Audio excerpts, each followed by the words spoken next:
ನಿರ್ದೇಶಕರು doctor Ronald ಕುಲಾಸೋ ಅವರನ್ನು ನಾವು ಆರಂಭದಲ್ಲೇ ನಮ್ಮ ಜೊತೆ ಈ ಕಾರ್ಯಕ್ರಮವನ್ನು ಉದ್ಘಾಟಿಸಲಿಕ್ಕೆ ನಾವು ಪ್ರತಿ ಬಾರಿ ಹಿರಿಯ ಪತ್ರಕರ್ತರನ್ನು ಆಹ್ವಾನಿಸಿ ಅವರ ಕೈಯಿಂದ ಈ ಕಾರ್ಯಕ್ರಮವನ್ನು ಉದ್ಘಾಟಿಸುವುದು ಸಾಮಾನ್ಯವಾಗಿ ನಾವು ನಡೆಸ್ಕೊಂಡು ಬಂದಿದ್ದೇವೆ. ಈ ಬಾರಿ ನಮಗೆ ದೂರದ ಮುಂಬೈಯಲ್ಲಿ ನಮ್ಮವರೇ ಆಗಿದ್ದು ಮುಂಬೈಯಲ್ಲಿ ಪತ್ರಿಕೋದ್ಯಮದ ಕೃಷಿಯನ್ನು ಮಾಡಿ ನಮಗೆಲ್ಲರಿಗೂ ಅಚ್ಚುಮೆಚ್ಚಿನ ಸ್ನೇಹಿತರಾಗಿರುವ ಶ್ರೀಯುತ ರೋನ್ಸ್ ಬಂಟ್ವಾಳ ಇವರನ್ನು ಕೂಡ ನಾವು ಕೇಳಿಕೊಂಡಾಗ ಅವರು ಕೂಡ ನಮ್ಮ ಜೊತೆ ಇಲ್ಲಿ ಆಗಮಿಸಿದ್ದಾರೆ.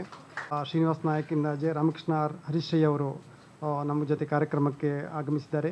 ಇನ್ನು ವಿಶೇಷವಾಗಿ ನಮ್ಮ ಜೊತೆ ಇರುವವರು ಇವತ್ತು ಶ್ರೀಯುತ ಐವನ್ ಡಿಸೋಜಾ ಅವರು ಎರಡನೇ ಬಾರಿಗೆ ಅವರು ವಿಧಾನ ಪರಿಷತ್ ಸದಸ್ಯರಾಗಿ ಆಯ್ಕೆಯಾಗಿ ನಮ್ಮ ಜೊತೆ ಇವತ್ತು ಸೇರಿಕೊಂಡಿದ್ದಾರೆ.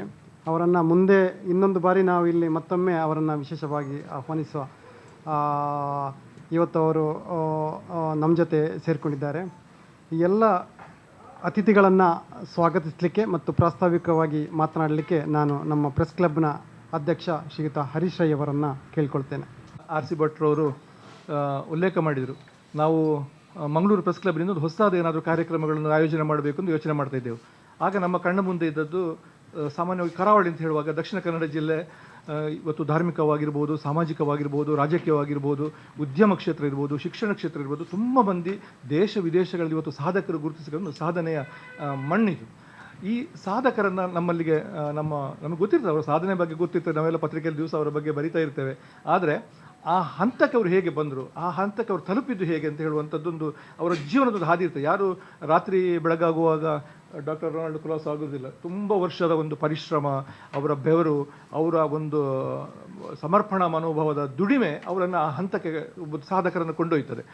ಹಾಗಾಗಿ ಅಂಥ ಸಾಧಕರನ್ನು ಕರ್ಕೊಂಡು ಬಂದು ಅವರ ಸಾಧನೆ ಹಾದಿಯನ್ನು ನಮಗೆ ತಿಳ್ಕೊಳ್ಬೇಕು. ಅದ್ರ ಜೊತೆಗೆ ಅದು ನಮಗೆ ಪತ್ರಕರ್ತರಿಗೆ ಮಾತ್ರ ಅಲ್ಲ, ಅದು ಒಂದು ಇವತ್ತಿನ ಯುವ ಜನಾಂಗಕ್ಕೆ ಪ್ರೇರಣೆ ಆಗಬೇಕು ಅಂತ ಹೇಳುವ ನಿಟ್ಟಿನಲ್ಲಿ ವಿದ್ಯಾರ್ಥಿಗಳನ್ನು ಕೂಡ ಈ ಕಾರ್ಯಕ್ರಮಕ್ಕೆ ಜೋಡಣೆ ಮಾಡಿಕೊಂಡು ನಾವು ಈ ಕಾರ್ಯಕ್ರಮವನ್ನು ಆಯೋಜನೆ ಮಾಡ್ತಾ ಬಂದಿದ್ದೇವೆ. ತುಂಬ ಮಂದಿ ಒಂದು ಬೇರೆ ಬೇರೆ ಕ್ಷೇತ್ರಗಳು, ಅದು ಶಿಕ್ಷಣ ಕ್ಷೇತ್ರ ಇರ್ಬೋದು, ಸಹಕಾರಿ ಕ್ಷೇತ್ರ ಇರ್ಬೋದು, ಅಥವಾ ಸಿನಿಮಾ ಕ್ಷೇತ್ರ ಇರ್ಬೋದು, ಎಲ್ಲ ಕ್ಷೇತ್ರಗಳ ಸಾಧಕರನ್ನು ನಾವು ಇಲ್ಲಿ ಕರ್ಕೊಂಡು ಬಂದಿದ್ದೆವು.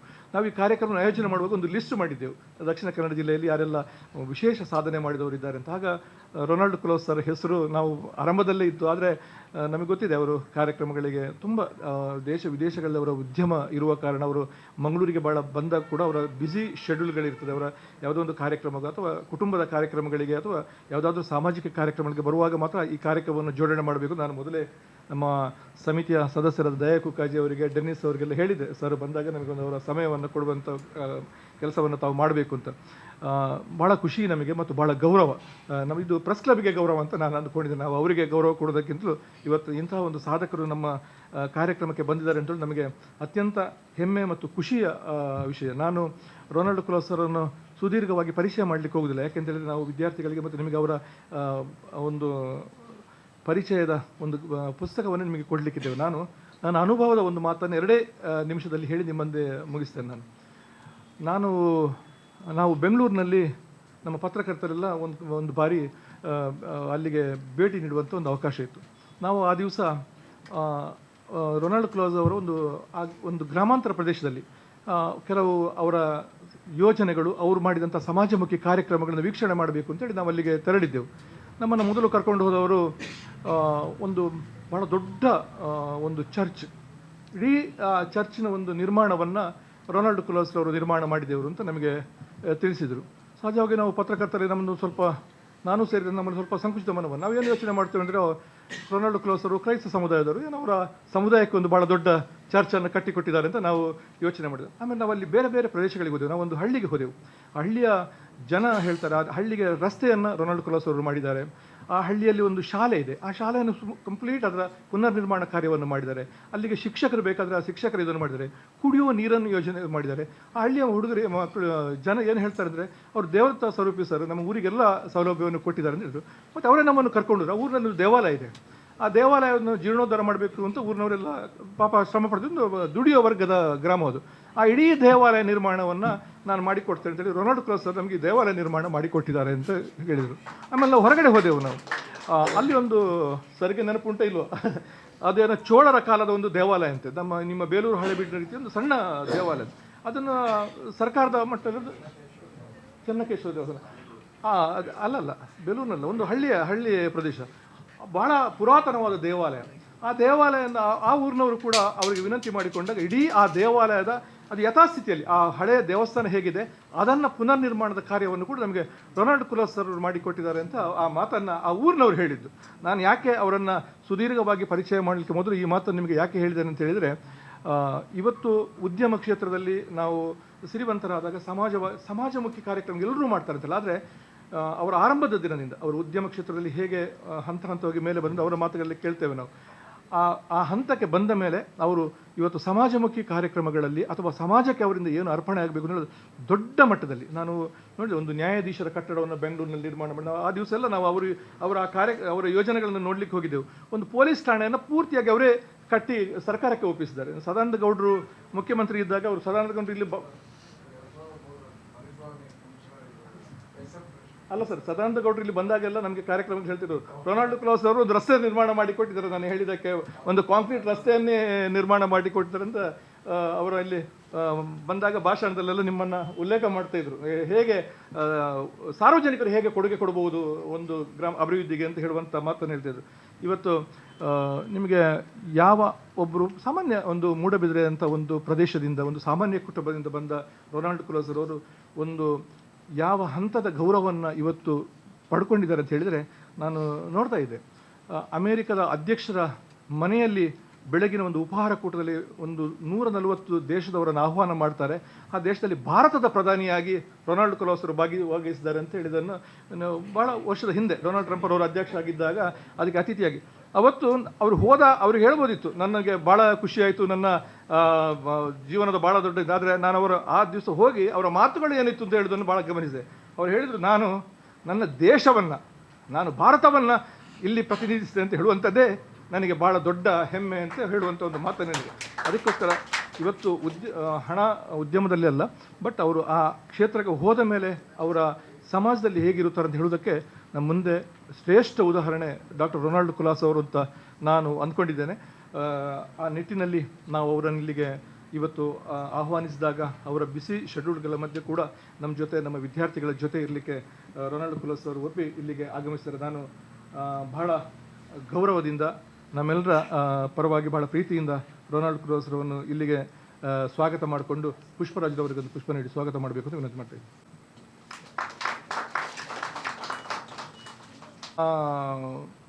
ಆರಂಭ ಮಾಡಿದಾಗಲೇ ಹಿರಿಯ ಪತ್ರಕರ್ತರನ್ನು ಮತ್ತು ಬೇರೆ ಬೇರೆ ಜನಗಳ ಮುಖ್ಯಸ್ಥರ ಜೊತೆ ಜೋಡಣೆ ಮಾಡಬೇಕು ಅಂತ ನಾವು ಅಂದ್ಕೊಂಡು ನಾವು ಈ 10 ಕಾರ್ಯಕ್ರಮಗಳನ್ನು ಕೂಡ ಒಂದು ಹಿರಿಯ ಪತ್ರಕರ್ತರಲ್ಲೇ ಕರೆದು ಉದ್ಘಾಟನೆ ಮಾಡಬೇಕು ಅಂತ ಅಂದ್ಕೊಂಡಿದ್ದೇವೆ. ರಾನ್ಸ್ ಅವರು ಹಿರಿಯ ಪತ್ರಕರ್ತ ಅಲ್ಲ, ಅವರು ರಾನ್ಸ್ ಬಂಟ್ವಾಳ ನಮಗೆಲ್ಲ ಭಾಳ ಆತ್ಮೀಯರು. ಇವತ್ತು ಮುಂಬೈಯಲ್ಲಿ ಮುಂಬೈ ಕನ್ನಡಿಗ ಪತ್ರಕರ್ತರ ಸಂಘದ ಅಧ್ಯಕ್ಷರಾಗಿ, ನಮ್ಮ ಕರ್ನಾಟಕ ಕಾರ್ಯನಿರತ ಪತ್ರಕರ್ತರ ಸಂಘದ ಮಹಾರಾಷ್ಟ್ರ ಘಟಕದ ಅಧ್ಯಕ್ಷರಾಗಿ ಅವರು ಸೇವೆ ಮಾಡ್ತಾರೆ. ನಾವಂತಲ್ಲ, ಮಂಗಳೂರಿನವ್ರಂತಲ್ಲ, ಕರ್ನಾಟಕದ ಯಾವುದೇ ಮೂಲೆಯಿಂದ ಒಬ್ಬ ಪತ್ರಕರ್ತರು ಅಥವಾ ಟಿ ವಿ ಚಾನಲ್ರು ಮುಂಬೈಗೆ ಹೋಗ್ತಾರೆ ಅಂತ ಹೇಳಿದ್ರೆ ಅವರ ಕಿಸೆಯಲ್ಲಿ ರಾನ್ಸ್ ಬಂಟ್ವಾಳನ ನಂಬರ್ ಇರ್ತದೆ.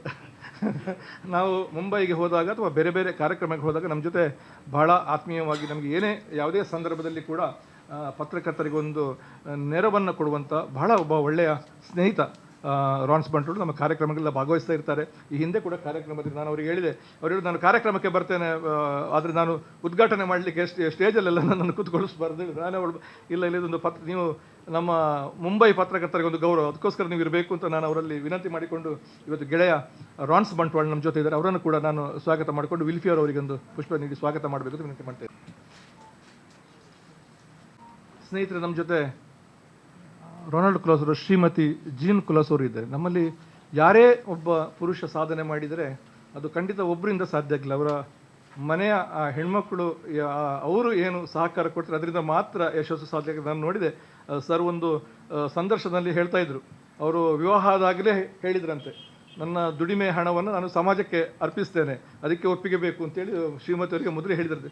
ಅದನ್ನು ಒಪ್ಕೊಂಡು ಇವತ್ತು ಯಾವ ಮನೆ ಹೆಣ್ಮಕ್ಳು ಕೂಡ ಮನೆಯ ಸಂಪತ್ತನ್ನು ಹಂಚಲಿಕ್ಕೆ ಅಷ್ಟು ಸುಲಭದಲ್ಲಿ ಒಪ್ಕೊಳ್ಳೋದಿಲ್ಲ. ಆದರೆ ಇವತ್ತು ಆ ಸರ್ ಜೊತೆ ಇಷ್ಟು ವರ್ಷಗಳ ಕಾಲ ಅವರ ಈ ಯಶಸ್ವಿನ ಬೆನ್ನ ಹಿಂದಿರುವಂಥ ಒಂದು ಸ್ಫೂರ್ತಿ ಮತ್ತು ಶಕ್ತಿಯವರು.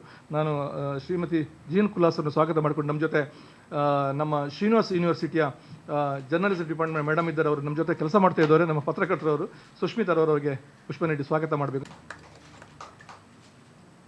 ಇದ್ದಾರೆ ಐವನ್ ಡಿಸೋಜರನ್ನು ನಾವು ಬೇರೆ ಒಂದು ಕಾರ್ಯಕ್ರಮಕ್ಕೆ ಕರೆದು ಅವ್ರ ಹತ್ರ ಸಂವಾದ ಎಲ್ಲ ಮಾಡಲಿಕ್ಕಿದೆ, ಹಾಗೆ ಗೌರವ ಕೊಡುವಂಥ ಯೋಚನೆ ಮಾಡಿದ್ದವರು. ಯಾವುದೋ ಕಾರ್ಯಕ್ರಮದಲ್ಲಿ ಸರನ್ನು ಭೇಟಿಯಾಗಲಿಕ್ಕೆ ಬಂದವರು ನಾವೀಗ ಒತ್ತಾಯ ಮಾಡಿ ಕೂರಿಸಿದ್ರು, ಸರ್ ನೀವು ನಿಮ್ಮ ಜೊತೆ ಇರಬೇಕು ಅಂತೇಳಿ. ಐವನ್ ಡಿಸೋಜರು ಭಾಳ ಖುಷಿ ನಮಗೆ.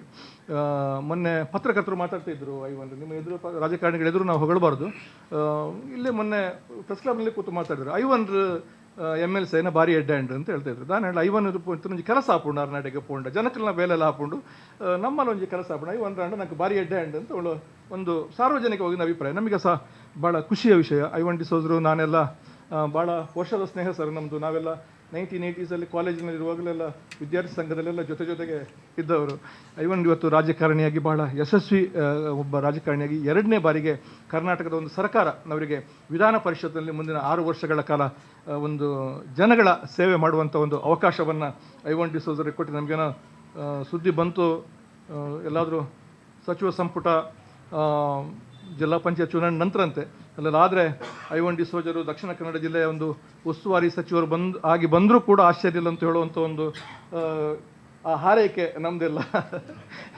ಐವನ್ ಡಿಸೋಜರ್ ಅವರಿಗೆ ನಮ್ಮೆಲ್ಲರ ಪರವಾಗಿ ನಾನು ಒಂದು ಅಭಿನಂದನೆಗಳನ್ನು ಸಲ್ಲಿಸಿ ಅವರನ್ನು ಸ್ವಾಗತ ಮಾಡಬೇಕು ಅಂತ ಭಾಸ್ಕರನ ಹತ್ರ ವಿನಂತಿ ಮಾಡ್ತೀನಿ.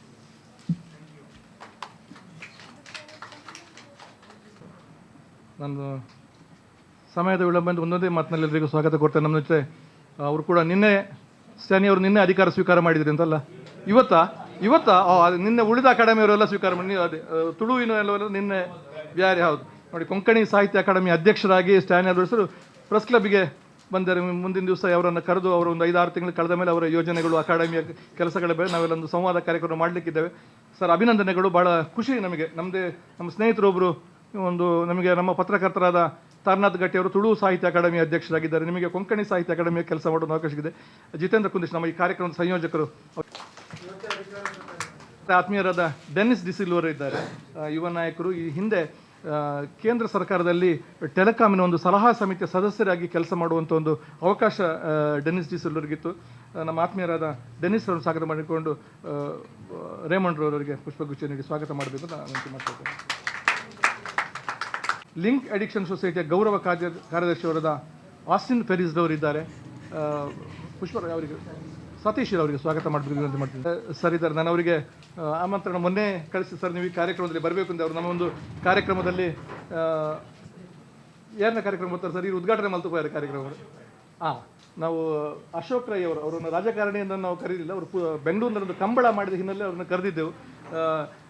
ಇವರು ವಾಲ್ಟರ್ ಸರ್ ಅವರೇ ಬಂದು ಆ ಕಾರ್ಯಕ್ರಮವನ್ನು ಉದ್ಘಾಟನೆ ಮಾಡಿದರು. ಸರ್ ನಿಮಗೆ ಕೂಡ ನಾನು ಸ್ವಾಗತ ಮಾಡಿಕೊಂಡು, ನಾನು ವಿಶೇಷವಾಗಿ ಶ್ರೀನಿವಾಸ್ ಯೂನಿವರ್ಸಿಟಿಯ ವಿದ್ಯಾರ್ಥಿಗಳಿಗೆ ಸ್ವಾಗತ ಮಾಡಿಕೊಂಡು, ಪತ್ರಿಕೆ ಹಾಗೂ ದೃಶ್ಯ ಮಾಧ್ಯಮದ ಎಲ್ಲ ಸ್ನೇಹಿತರಿಗೆ, ನಮ್ಮ ಸಂಘದ ಎಲ್ಲ ಮತ್ತು ಪ್ರೆಸ್ ಕ್ಲಬ್ನ ಪದಾಧಿಕಾರಿಗಳು ಕೂಡ ಸ್ವಾಗತ ಕೋರಿಕೊಂಡು RC ಭಟ್ ಅವರು ಕಾರ್ಯಕ್ರಮವನ್ನು ಮುಂದುವರಿಸಬೇಕು ಅಂತ. ಹರೀಶ್ ಅವರಿಗೆ, ನಮ್ಮ ಜೊತೆ ಕಾರ್ಯನಿರತ ಪತ್ರಕರ್ತರ ಸಂಘದ ಅಧ್ಯಕ್ಷ ಶ್ರೀನಿವಾಸ್ ನಾಯಕ್ ಇಂದಾಜೆ ಹಾಗೂ ಪ್ರೆಸ್ ಕ್ಲಬ್ ಪತ್ರಿಕಾ ಭವನ ಟ್ರಸ್ಟ್ನ ಅಧ್ಯಕ್ಷ ರಾಮಕೃಷ್ಣ ಆರ್ ನಮ್ಮ ಜೊತೆ ಇದ್ದಾರೆ. ಪತ್ರಕರ್ತರ ಪ್ರೆಸ್ ಕ್ಲಬ್ನ ಕಾರ್ಯದರ್ಶಿ ಇಬ್ರಾಹಿಂ ಅಟ್ಕಸ್ಥಳವು ಕೂಡ ಇದ್ದಾರೆ. ಈಗ ನೇರವಾಗಿ ನಾವು ಉದ್ಘಾಟನಾ ಕಾರ್ಯಕ್ರಮಕ್ಕೆ ನಾವು ಹೋಗ್ತೀವಿ. ನಾವು ಆಗಲೇ ಹೇಳಿದಾಗ ನಾವು ಪ್ರತಿ ಬಾರಿ ಉದ್ಘಾಟನೆಗೆ ಹಿರಿಯ ಪತ್ರಕರ್ತರನ್ನೇ ನಾವು ಆಹ್ವಾನಿಸಿ ಈ ಕಾರ್ಯಕ್ರಮವನ್ನು ಉದ್ಘಾಟಿಸೋದು ನಾವು ನೋಡ್ಕೊಂಡು ಬಂದಿದ್ದೇವೆ. ಅವರನ್ನು ಹಿರಿಯ ಹೇಳಬೇಕಾ ಅಥವಾ ಅನುಭವಿ ಹೇಳಬೇಕಾ, ಕಿರಿಯ ಹೇಳಬೇಕಾ ಗೊತ್ತಿಲ್ಲ.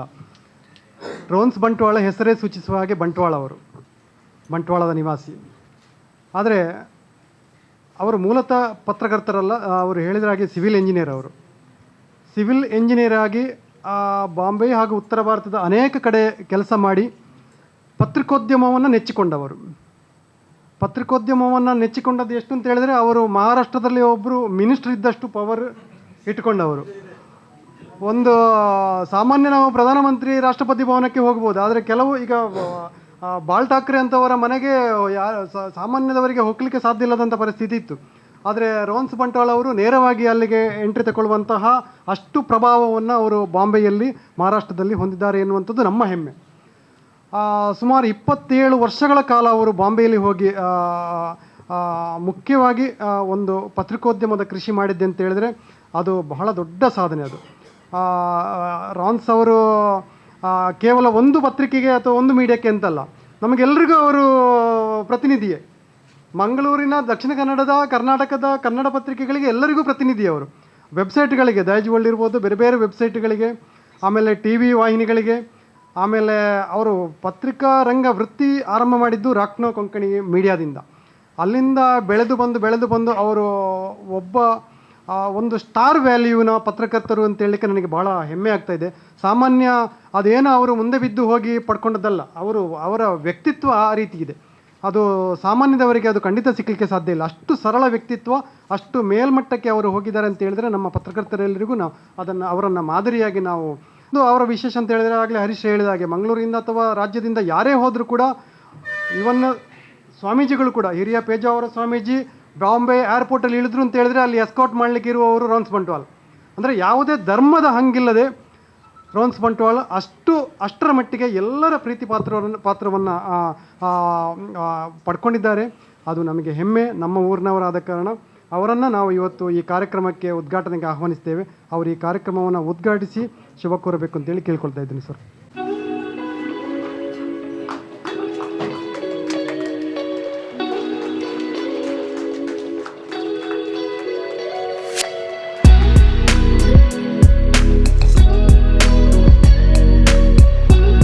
ಯಲ್ಲಿರುವ ಎಲ್ಲ ಗಣ್ಯರೇ, ಪತ್ರಕರ್ತ ಸಹೋದ್ಯೋಗಿಗಳೇ ಹಾಗೂ ಇಲ್ಲಿ ನೆರೆದವರೆಲ್ಲರೂ ನನ್ನವರೇ. ಹಾಗಾಗಿ ಎಲ್ಲರನ್ನು ನಾನು ಸ್ಮರಿಸ್ತಾ ನೆನಪಿಸ್ಕೊಳ್ತಾ ಈ ಒಂದು ಅವಕಾಶಕ್ಕಾಗಿ ಪ್ರಪ್ರಥಮವಾಗಿ ನಾನು ಪ್ರೆಸ್ ಕ್ಲಬ್ ಮಂಗಳೂರು ಮತ್ತು ಕಾರ್ಯನಿರತ ಪತ್ರಕರ್ತರ ಸಂಘಕ್ಕೆ ಆಭಾರಿಯಾಗಿ ವಂದಿಸ್ತೇನೆ. ಕಲೆಗಳಿರುವ ಶಿಲೆಗಳೆಲ್ಲ ದೇವರಂತೆ ಎನ್ನುವ ಒಂದು ಮಾತಿದೆ. ಅದರಂತೆ ನಮ್ಮ ಡಾಕ್ಟರ್ ರೊನಾಲ್ಡ್ ಕುಲಸ್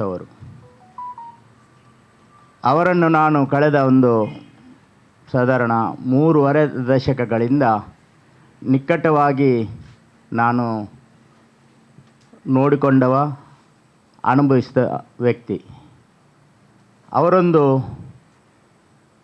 ಸೂರ್ಯನ ಪ್ರಕಾಶದಂತೆ ಇರುವಂಥ ವ್ಯಕ್ತಿಯಾದ ಕಾರಣ ನನ್ನಂಥ ಒಂದು ಚಿಕ್ಕ ದೀಪವನ್ನು ನಾನು ಹಚ್ಚಿ ಅವರ ಬಗ್ಗೆ ಹೇಳುವಷ್ಟು ದೊಡ್ಡವ ನಾನಲ್ಲ. ಆದರೂ ಕೂಡ ಜನಮಾಧ್ಯಮ ಒಂದು ಪ್ರಕಾಶನ, ಒಂದು ದೈನಿಕವನ್ನು ಆರಂಭ ಮಾಡಿದಾಗ ಅವರು ನನಗೆ ನಮ್ಮ ಸಂಸ್ಥೆಯ ಕಾರ್ಯಾಧ್ಯಕ್ಷರಾಗಿದ್ದರು. ಜೊತೆಗೆ ಅದಕ್ಕಿಂತಲೂ ಮೊದಲಾಗಿ ನನಗೆ ಅವರು ನನ್ನ ಜೀವನಕ್ಕೆ ಅವರು ಮಾರ್ಗದರ್ಶಕರಾಗಿದ್ದರು.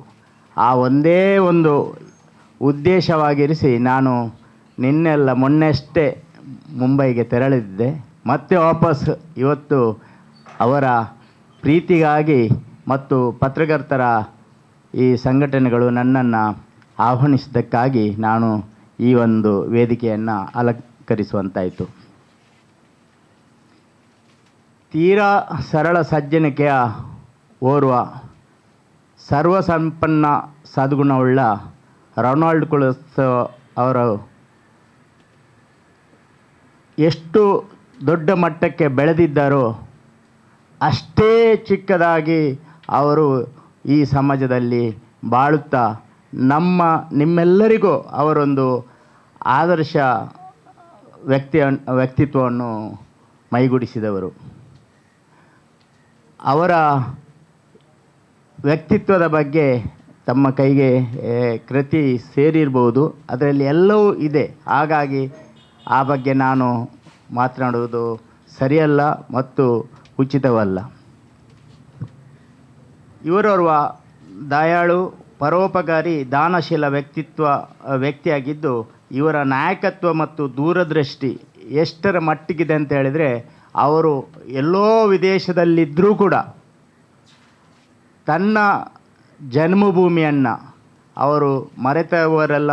ಮತ್ತು ಈ ಸಮಾಜದಲ್ಲಿ ಬದುಕುವ, ವಿಶೇಷವಾಗಿ ನಮ್ಮ ಕರ್ನಾಟಕ ಕರಾವಳಿ ತೀರದ ಕ್ರೈಸ್ತರ ಅವರೊಬ್ಬ ಯುಗಪುರುಷರಂತೆ ನಾನು ಅವರನ್ನು ಕಂಡಿದ್ದೇನೆ. ಅವರಿಗೆ ಹೇಳಿದರೆ ಅವರು ನನಗೆ ಜೋರು ಮಾಡ್ತಾರೆ. ಆದರೆ ನಾನು ಹೇಳಲೇಬೇಕಾಗುತ್ತದೆ. ಯಾಕಂದರೆ ಈಗ ನನ್ನ ಬಗ್ಗೆ ಹೇಳುವಾಗ ಹೇಳಿದರು ತೀರಾ ಸರಳ ಅಂತೇಳಿ ಜೀವನ. ಯಾಕೆಂದರೆ ನಾವು ಆ ಮಟ್ಟಕ್ಕೆ ಇಳಿದು ಕಾರ್ಯಕರ್ತರಾಗಿ, ಸಾಮಾನ್ಯ ಕಾರ್ಯಕರ್ತನಾಗಿ ಕೆಲಸ ಮಾಡಿದಾಗ ಮಾತ್ರ ಇಂಥ ಒಂದು ವೇದಿಕೆಗಳನ್ನು ನಮಗೆ ಅಲಂಕರಿಸಲಿಕ್ಕೆ ಅವಕಾಶಗಳು ಸಿಗುತ್ತವೆ. ನಾನೊಬ್ಬ ಹವ್ಯಾಸಿ ಪತ್ರಕರ್ತನಾಗಿ ಮುಂಬೈಗೆ ಹೋದರೂ ಕೂಡ ಹಣದ ಹಿಂದೆ ಯಾವತ್ತೂ ನಾನು ಚಿಂತನೆ ಮಾಡಿಯೇ ಇಲ್ಲ. ಎಷ್ಟೋ ಜನರು ಹೇಳ್ತಾರೆ ನಿಮ್ಮ ಮಕ್ಕಳಿಗೆ ಓದಿಸಲಿಕ್ಕೆ ಹಣ ಬೇಕು, ಏನಾದರೂ ಒಂದು ಸಂಪಾದನೆ ಮಾಡಬೇಕಂತೇಳಿ. ಆದರೆ ಹಣಕ್ಕಿಂತಲೂ ನಾನು ಜನಮುಖ್ಯ ಅಂತೇಳಿ ಬದುಕಿದ ಕಾರಣ ಇವತ್ತು ಎಲ್ಲರಲ್ಲೂ, ಎಲ್ಲ ಸಮುದಾಯದ, ಎಲ್ಲ ಸಮಾಜದ ಜನರ, ಹಿರಿಯರಾಗಿರ್ಬೋದು, ಕಿರಿಯರಾಗಿರ್ಬೋದು, ಶ್ರೀಮಂತರಾಗಿರ್ಬೋದು, ಬಡವರಾಗಿರ್ಬೋದು, ಎಲ್ಲರ ಒಂದು ಸೇವೆಗೆ ನಾನು ನನ್ನ ಜೀವನವನ್ನು ಮುಡುಪಾಗಿರಿಸಿದ ಕಾರಣ ನಾನು ಈ ಮಟ್ಟಕ್ಕೆ ಬೆಳೆದಿದ್ದೇನೆ. ಅದೇ ನನ್ನ ತೃಪ್ತಿ. ಹಾಗಾಗಿ ಇವತ್ತು ಮಹಾರಾಷ್ಟ್ರದ ಒಂದು ಇತಿಹಾಸದಲ್ಲೇ ಒಂದು ಕನ್ನಡಿಗ ಪತ್ರಕರ್ತನಾಗಿ ಮಹಾರಾಷ್ಟ್ರದ ಮುಖ್ಯಮಂತ್ರಿಗಳಿರ್ಬೋದು, ಮಹಾರಾಷ್ಟ್ರದ ರಾಜ್ಯಪಾಲರಾಗಿರ್ಬೋದು, ಮೇಯರ್ ಆಗಿರ್ಬೋದು, ಎಲ್ಲೂ ನಾನು ಹೋಗ್ಬೇಕಂದ್ರೆ ಅಂಥ ಒಂದು ಪಾಸ್ ತಗೊಳ್ಬೇಕಂತ ಅವಶ್ಯಕತೆ ಇಲ್ಲ. ಯಾಕೆಂದರೆ ಆ ಮಟ್ಟಿಗೆ ನಾನು ಸೇವೆ ಮಾಡಿಯೇ ಅವರ ಜೊತೆ ಬೆಳ್ಕೊಂಡಿದ್ದೇನೆ. ಅದಕ್ಕೆಲ್ಲ ಇಂಥ ಒಂದು ವ್ಯವಸ್ಥೆಗೆ ನನಗೆ ಮತ್ತೊಬ್ಬರು ಪತ್ರಕರ್ತರಾಗಿ ಪ್ರೇರಕರಂದರೆ ಶ್ರೀ ವಾಲ್ಟರ್ ನಂದಾಳ್ಕೆ ಅವರು. ದಾಯಿಜಿ ವರ್ಲ್ಡ್ ಒಂದು ಮಾಧ್ಯಮವನ್ನು ಇವತ್ತು ಅವರು ಈ ಮಟ್ಟಕ್ಕೆ ಬೆಳೆಸಿದ ಕಾರಣ ಮುಂಬೈ ಬ್ಯೂರೋದ ಒಂದು ಯಾವುದೇ ಕಂಡೀಷನ್ ಇಲ್ಲದೆ ನನಗೆ ಬ್ಯೂರೋ ಚೀಫ್ ಆಗಿ ಅವರು ಮಾಡಿಕೊಂಡಿದ್ದಾರೆ. ಮತ್ತು ಆ ಮೂಲಕ ನಾನು ಮತ್ತು ಅವರು ಸಾಧಾರಣ ಒಂದು 35 ವರ್ಷದ ಆಪ್ತ ಗೆಳೆಯರಾಗಿದ್ದ ಕಾರಣ ನಮ್ಮ ಈ ಪತ್ರಿಕೋದ್ಯಮದ ನಡೆ ಕೂಡ ಅಷ್ಟೇ ಸರಳತೆಯಿಂದ ಇದ್ದ ಕಾರಣ ದಾಯಿಜಿ ವರ್ಲ್ಡ್ ಒಂದು ಇವತ್ತು ವಿಶ್ವಕ್ಕೆ ಒಂದು ಪರಿಚಯಿಸುವ ಒಂದು ಮಾಧ್ಯಮ ಆಗಿರುವ ಕಾರಣ ನಾನು ಅದರ ಜೊತೆಯಲ್ಲಿ ಅವರೊಂದು ಮಲ್ಲಿಗೆ ಆಗಿದ್ದರೆ ನಾನೊಂದು ಆ ದಾರವಾಗಿ ಆ ಮಟ್ಟಕ್ಕೆ ಬೆಳೆದಿದ್ದೇನೆ.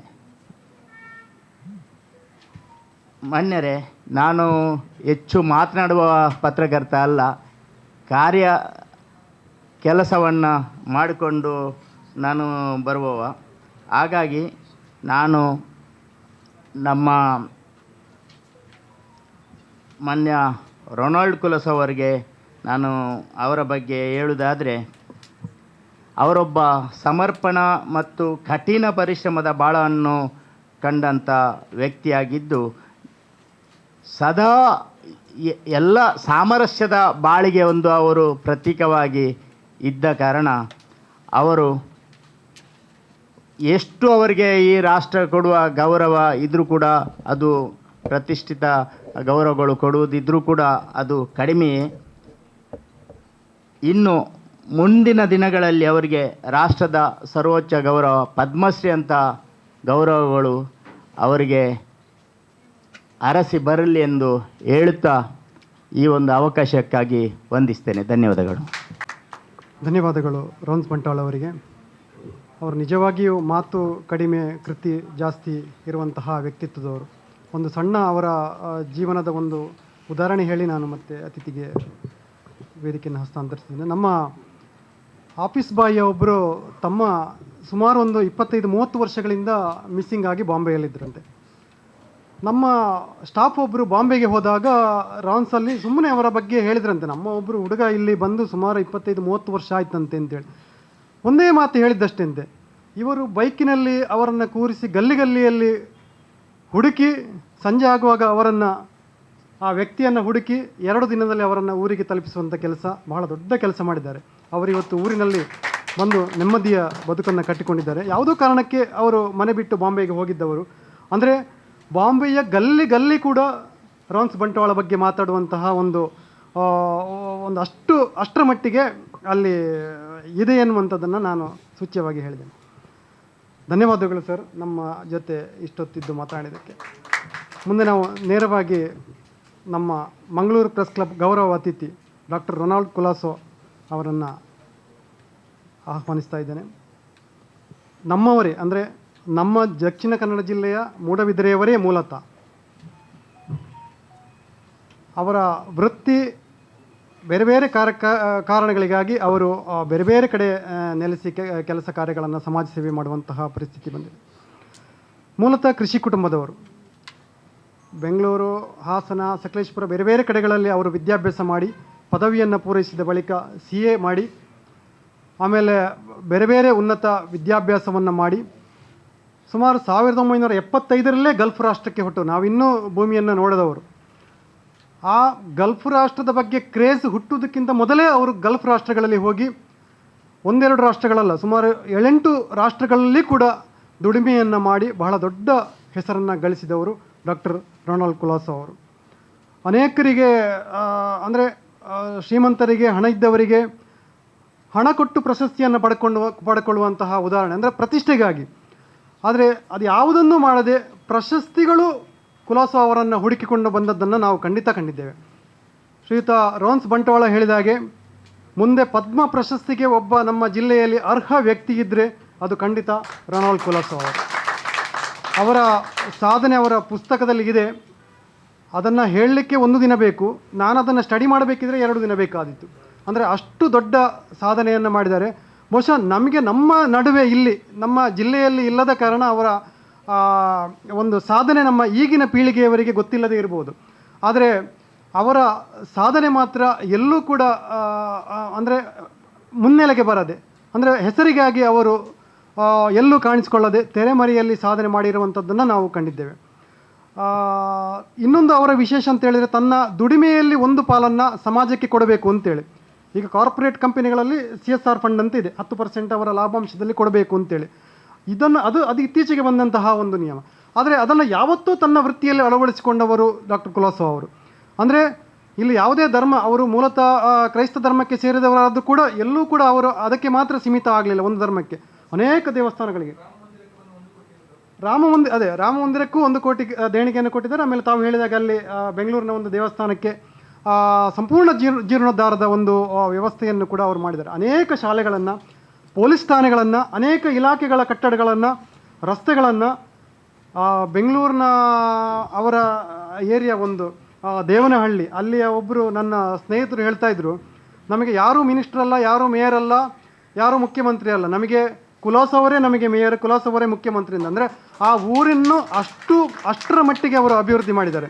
ಅಲ್ಲಿ ಬೇಕಾದಂತಹ ಎಲ್ಲ ಸಕಲ ವ್ಯವಸ್ಥೆಗಳು ಸರ್ಕಾರದ ಮಟ್ಟದಲ್ಲಿ ಮಾಡುವಂತಹ ಎಲ್ಲ ವ್ಯವಸ್ಥೆಗಳನ್ನು ಸ್ವಂತ ಖರ್ಚಿನಲ್ಲಿ ಮಾಡಿರುವಂಥವರು ಡಾಕ್ಟರ್ ಕುಲಾಸೋ. ಅಂದರೆ ನಾನು ಆಗಲೇ ಹೇಳಿದಾಗ ಎಲ್ರಿಗೂ ಒಂದು ಹಣ ಇದ್ದವರಿಗೆ ಅದನ್ನು ಸಮಾಜಕ್ಕೆ ವಿನಿಯೋಗಿಸಬೇಕು ಅಂತ ಹೇಳುವಂತಹ ಒಂದು ಮನಸ್ಸು ಬೇಕಲ್ಲ, ಆ ಮನಸ್ಸು ಅವರಲ್ಲಿ ಯಾವತ್ತೇ ಇತ್ತು. ಅಂದರೆ ದುಡಿಮೆಯಲ್ಲಿ ಒಂದಷ್ಟು ಪಾಲನ್ನು ಸಮಾಜಕ್ಕೆ ವಿನಿಯೋಗಿಸಬೇಕು ಎನ್ನುವಂತಹ ಅವರ ಒಂದು ನಿರ್ಧಾರ ಅದು ಖಂಡಿತ ಇತರರಿಗೆ ಮಾದರಿಯಾಗಿದೆ ಅಂತೇಳಿ ನಾನಿಲ್ಲಿ ಹೇಳಲಿಕ್ಕೆ ಬಯಸ್ತೇನೆ ಸರ್.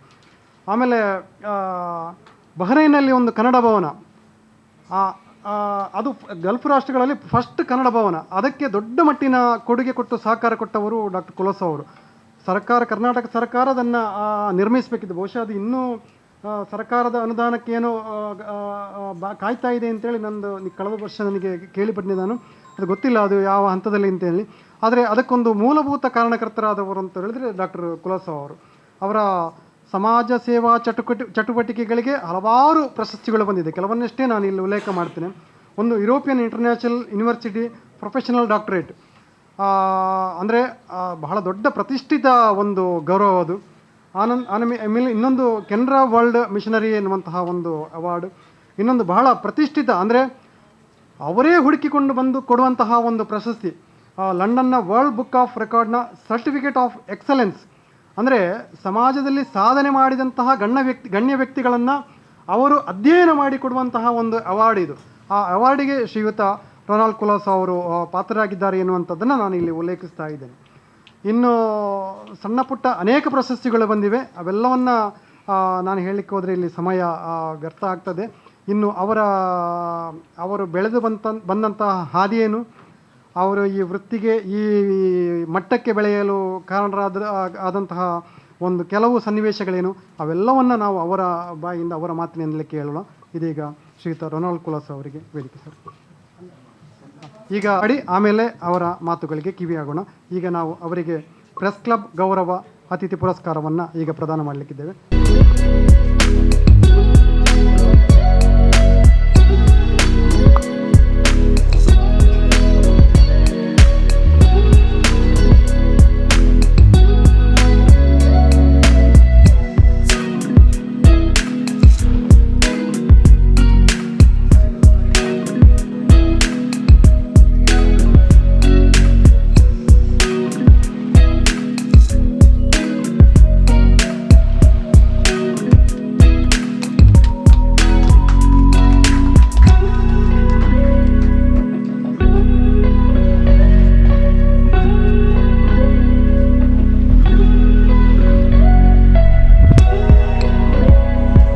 ಎಲ್ಲ ಅತಿಥಿಗಳಿಗೆ ಅಭಿನಂದನೆಗಳು. ಮುಂದೆ ನಾವು ಡಾಕ್ಟರ್ ರೊನಾಲ್ಡ್ ಕುಲಾಸ್ ಅವರ ಮಾತುಗಳಿಗೆ ಕಿವಿಯಾಗೋಣ. ಮಂಗಳೂರು ಪ್ರೆಸ್ ಕ್ಲಬ್ ಪತ್ರಕರ್ತರ ಸಂಘಗಳ ವತಿಯಿಂದ ಈ ಒಂದು ಸೊಗಸಾದ ಕಾರ್ಯಕ್ರಮವನ್ನು ತಾವುಗಳು ನಿರೂಪಿಸಿಕೊಂಡು ನನ್ನನ್ನು ಇಲ್ಲಿಗೆ ಆಹ್ವಾನ ಮಾಡಿದ್ದಕ್ಕೆ ಮತ್ತು ನನ್ನ ಏನು ಅಲ್ಪ ಮಟ್ಟದ ಸಾಧನೆಗಳಿದೆಯೋ ಅದನ್ನು ಗುರುತಿಸಿ ಎಲ್ಲರೂ ಅವರ ಸಾಧನೆಗಳ ಬಗ್ಗೆ ಅವರವರೇ ಪ್ರಚಾರ ಮಾಡಿಕೊಂಡು ಪಬ್ಲಿಸಿಟಿ ತಗೊಳ್ಬೇಕು. ಆದರೆ ತಾವುಗಳು ಗುರುತಿಸಿ ನನ್ನನ್ನು ಆಹ್ವಾನಿಸಿ ನನಗೆ ಇಲ್ಲಿ ನಿಮ್ಮ ಎಲ್ಲ ಪತ್ರಕರ್ತರ ಸಮ್ಮುಖದಲ್ಲಿ ಹಾಗೂ ಶ್ರೀನಿವಾಸ್ ಯೂನಿವರ್ಸಿಟಿಯ ವಿದ್ಯಾರ್ಥಿಗಳ ಸಮ್ಮುಖದಲ್ಲಿ ನನಗೆ ಮತ್ತು ನನ್ನ ಧರ್ಮಪತ್ನಿಯವರಿಗೆ ನೀವು ಸನ್ಮಾನವನ್ನು ಮಾಡಿದ್ದೀರಿ. ಅದಕ್ಕೆ ನಿಮಗೆ ಆಭಾರಿಯಾಗಿ ನನ್ನ ಅಭಿನಂದನೆಗಳನ್ನು ಸಲ್ಲಿಸ್ತೇನೆ. ಇಲ್ಲಿ ನೆರೆದಿರುವ ಎಲ್ಲ ಗಣ್ಯ ವ್ಯಕ್ತಿಗಳು ಹೆಸರುಗಳು ಹೇಳುವ ಅವಶ್ಯಕತೆ ಇಲ್ಲ, ಯಾಕೆಂತೇಳಿದರೆ ಶ್ರೀ ಆರ್ ಸಿ ಭಟ್ ನಿರೂಪಣೆ ಮಾಡುವವರು ಎಲ್ಲರನ್ನು ಪರಿಚಯ ಮಾಡಿದ್ದಾರೆ. ಸೊ ಅದರಿಂದ ತಾವುಗಳೇನಾದರೂ ಪ್ರಶ್ನೆಗಳು ಕೇಳ್ತಿರೋ ಅಥವಾ ಏನು ನನ್ನ ಕತೆ ಹೇಳ್ಕೊಂಡು ಹೋಗಬೇಕಾ? ನನ್ನ ಕತೆ ಹೇಳೋದಾದರೆ ನೀವು ಬೋರ್ ಆಗೋದಿಲ್ಲ. ಬೋರ್ ಆದರೆ ಏನು ಮಾಡಿ, ಜೋರಾಗಿ ಚಪ್ಪಾಳೆ ತಟ್ಟಿ, ಯಾವಾಗ ನಾನು ನಿಲ್ಲಿಸ್ತೀನಿ.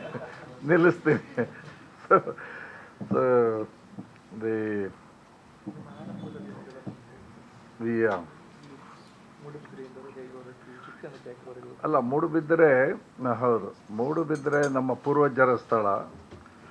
ನಮ್ಮ ತಂದೆಯವರು ಹೋಗಿ ಒಂದು ಸಣ್ಣ ತೋಟವನ್ನು ತೆಗೆದುಕೊಂಡು ಸಕಲೇಶ್ಪುರದ ಹೆತ್ತೂರಲ್ಲಿ ವಾಸ ಇದ್ದರು.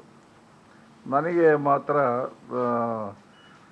ಫಸ್ಟ್ 5th ಸ್ಟ್ಯಾಂಡರ್ಡ್ ತನಕ ಕನ್ನಡದಲ್ಲಿ ಮಾತಾಡ್ಬೋದು.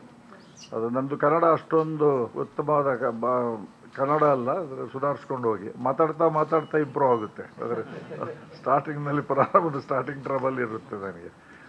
ಸೊ ಪ್ರಾರಂಭದಲ್ಲಿ ಅಪ್ ಟು 5th ಸ್ಟ್ಯಾಂಡರ್ಡ್ ಮಾತ್ರ ನನಗೆ ಕಾನ್ವೆಂಟ್ ಎಜುಕೇಷನ್. ಅದು ಚಿಕ್ಕಮಗಳೂರಿನ ಮೂಡಿಗೆರೆ ತಾಲೂಕಿನ ಕಳಸಾದ ಹಿರೇಬೈಲಲ್ಲಿ.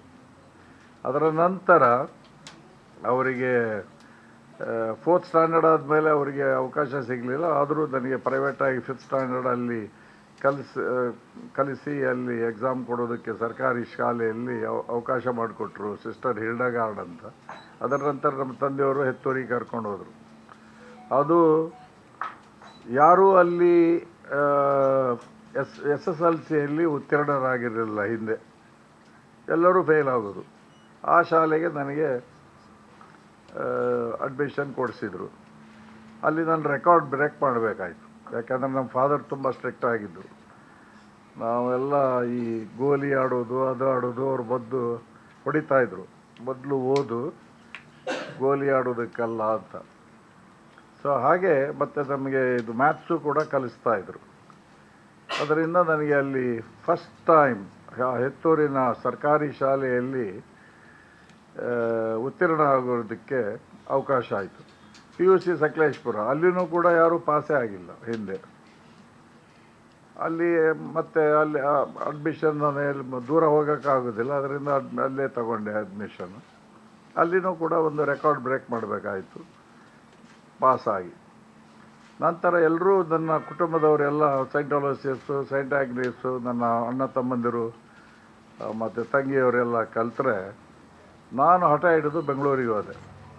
ಬೆಂಗಳೂರಿಗೆ ಹೋದರೆ ಸೈಂಟ್ ಜೋಸೆಫ್ಸ್ ಕಾಲೇಜಲ್ಲಿ ಓದಬೇಕು ಅಂತ ಆಸೆ ಇತ್ತು. ಅವರು ನನಗೆ ಅಡ್ಮಿಷನ್ ಕೊಡಲಿಲ್ಲ, ಗೇಟಿಂದ ಒಳಗಡೆ ಬಿಡಲಿಲ್ಲ.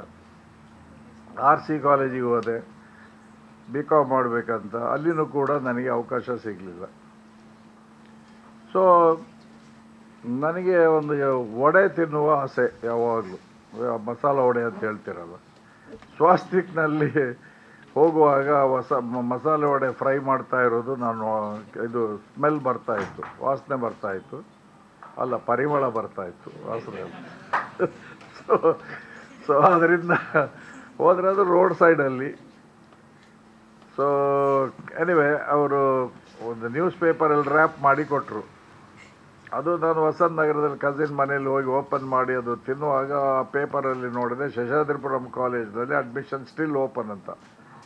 ಹಾಗಾದರೆ ನಾಳೆ ಬೆಳಿಗ್ಗೆ ಹೋಗಿ ನಾನು ಅಡ್ಮಿಷನ್ ತಗೊಳ್ಳೋ ಪ್ರಯತ್ನವನ್ನು ಮಾಡ್ಬೋದು ಅಂತ ಹೇಳ್ಬಿಟ್ಟು ಆ ಪೇಪರೆಲ್ಲ ಆಯಿಲಿ ಪೇಪರ್ ಫೋಲ್ಡ್ ಮಾಡಿ ಜೋಬಲ್ಲಿ ಇಟ್ಕೊಂಡು ಹೋದರೆ ಅಲ್ಲಿ ಒಬ್ಬರು ಪಂಚೆ ಹಾಕ್ಕೊಂಡು ಕಟ್ಟೆ ಮೇಲೆ ಕೂತಿದ್ರು. ನಾನು ಯಾರೋ ವಾಚ್ಮ್ಯಾನ್ ಇರಬೇಕು ಅಂತ ಅಷ್ಟೊಂದು ಗಮನ ಕೊಡಲಿಲ್ಲ, ಸೀದಾ ಒಳಗಡೆ ಹೋದೆ. ಅವರು ಅಲ್ಲಿ ಹೇಳಿದ್ರೆ ನೀವು ಭಾಳ ಲೇಟ್ ಬಂದ್ರಿ ಇವರೇ, 15 ದಿವಸ ಆಯಿತು ಅಡ್ಮಿಷನ್ ಎಲ್ಲ ಓವರ್.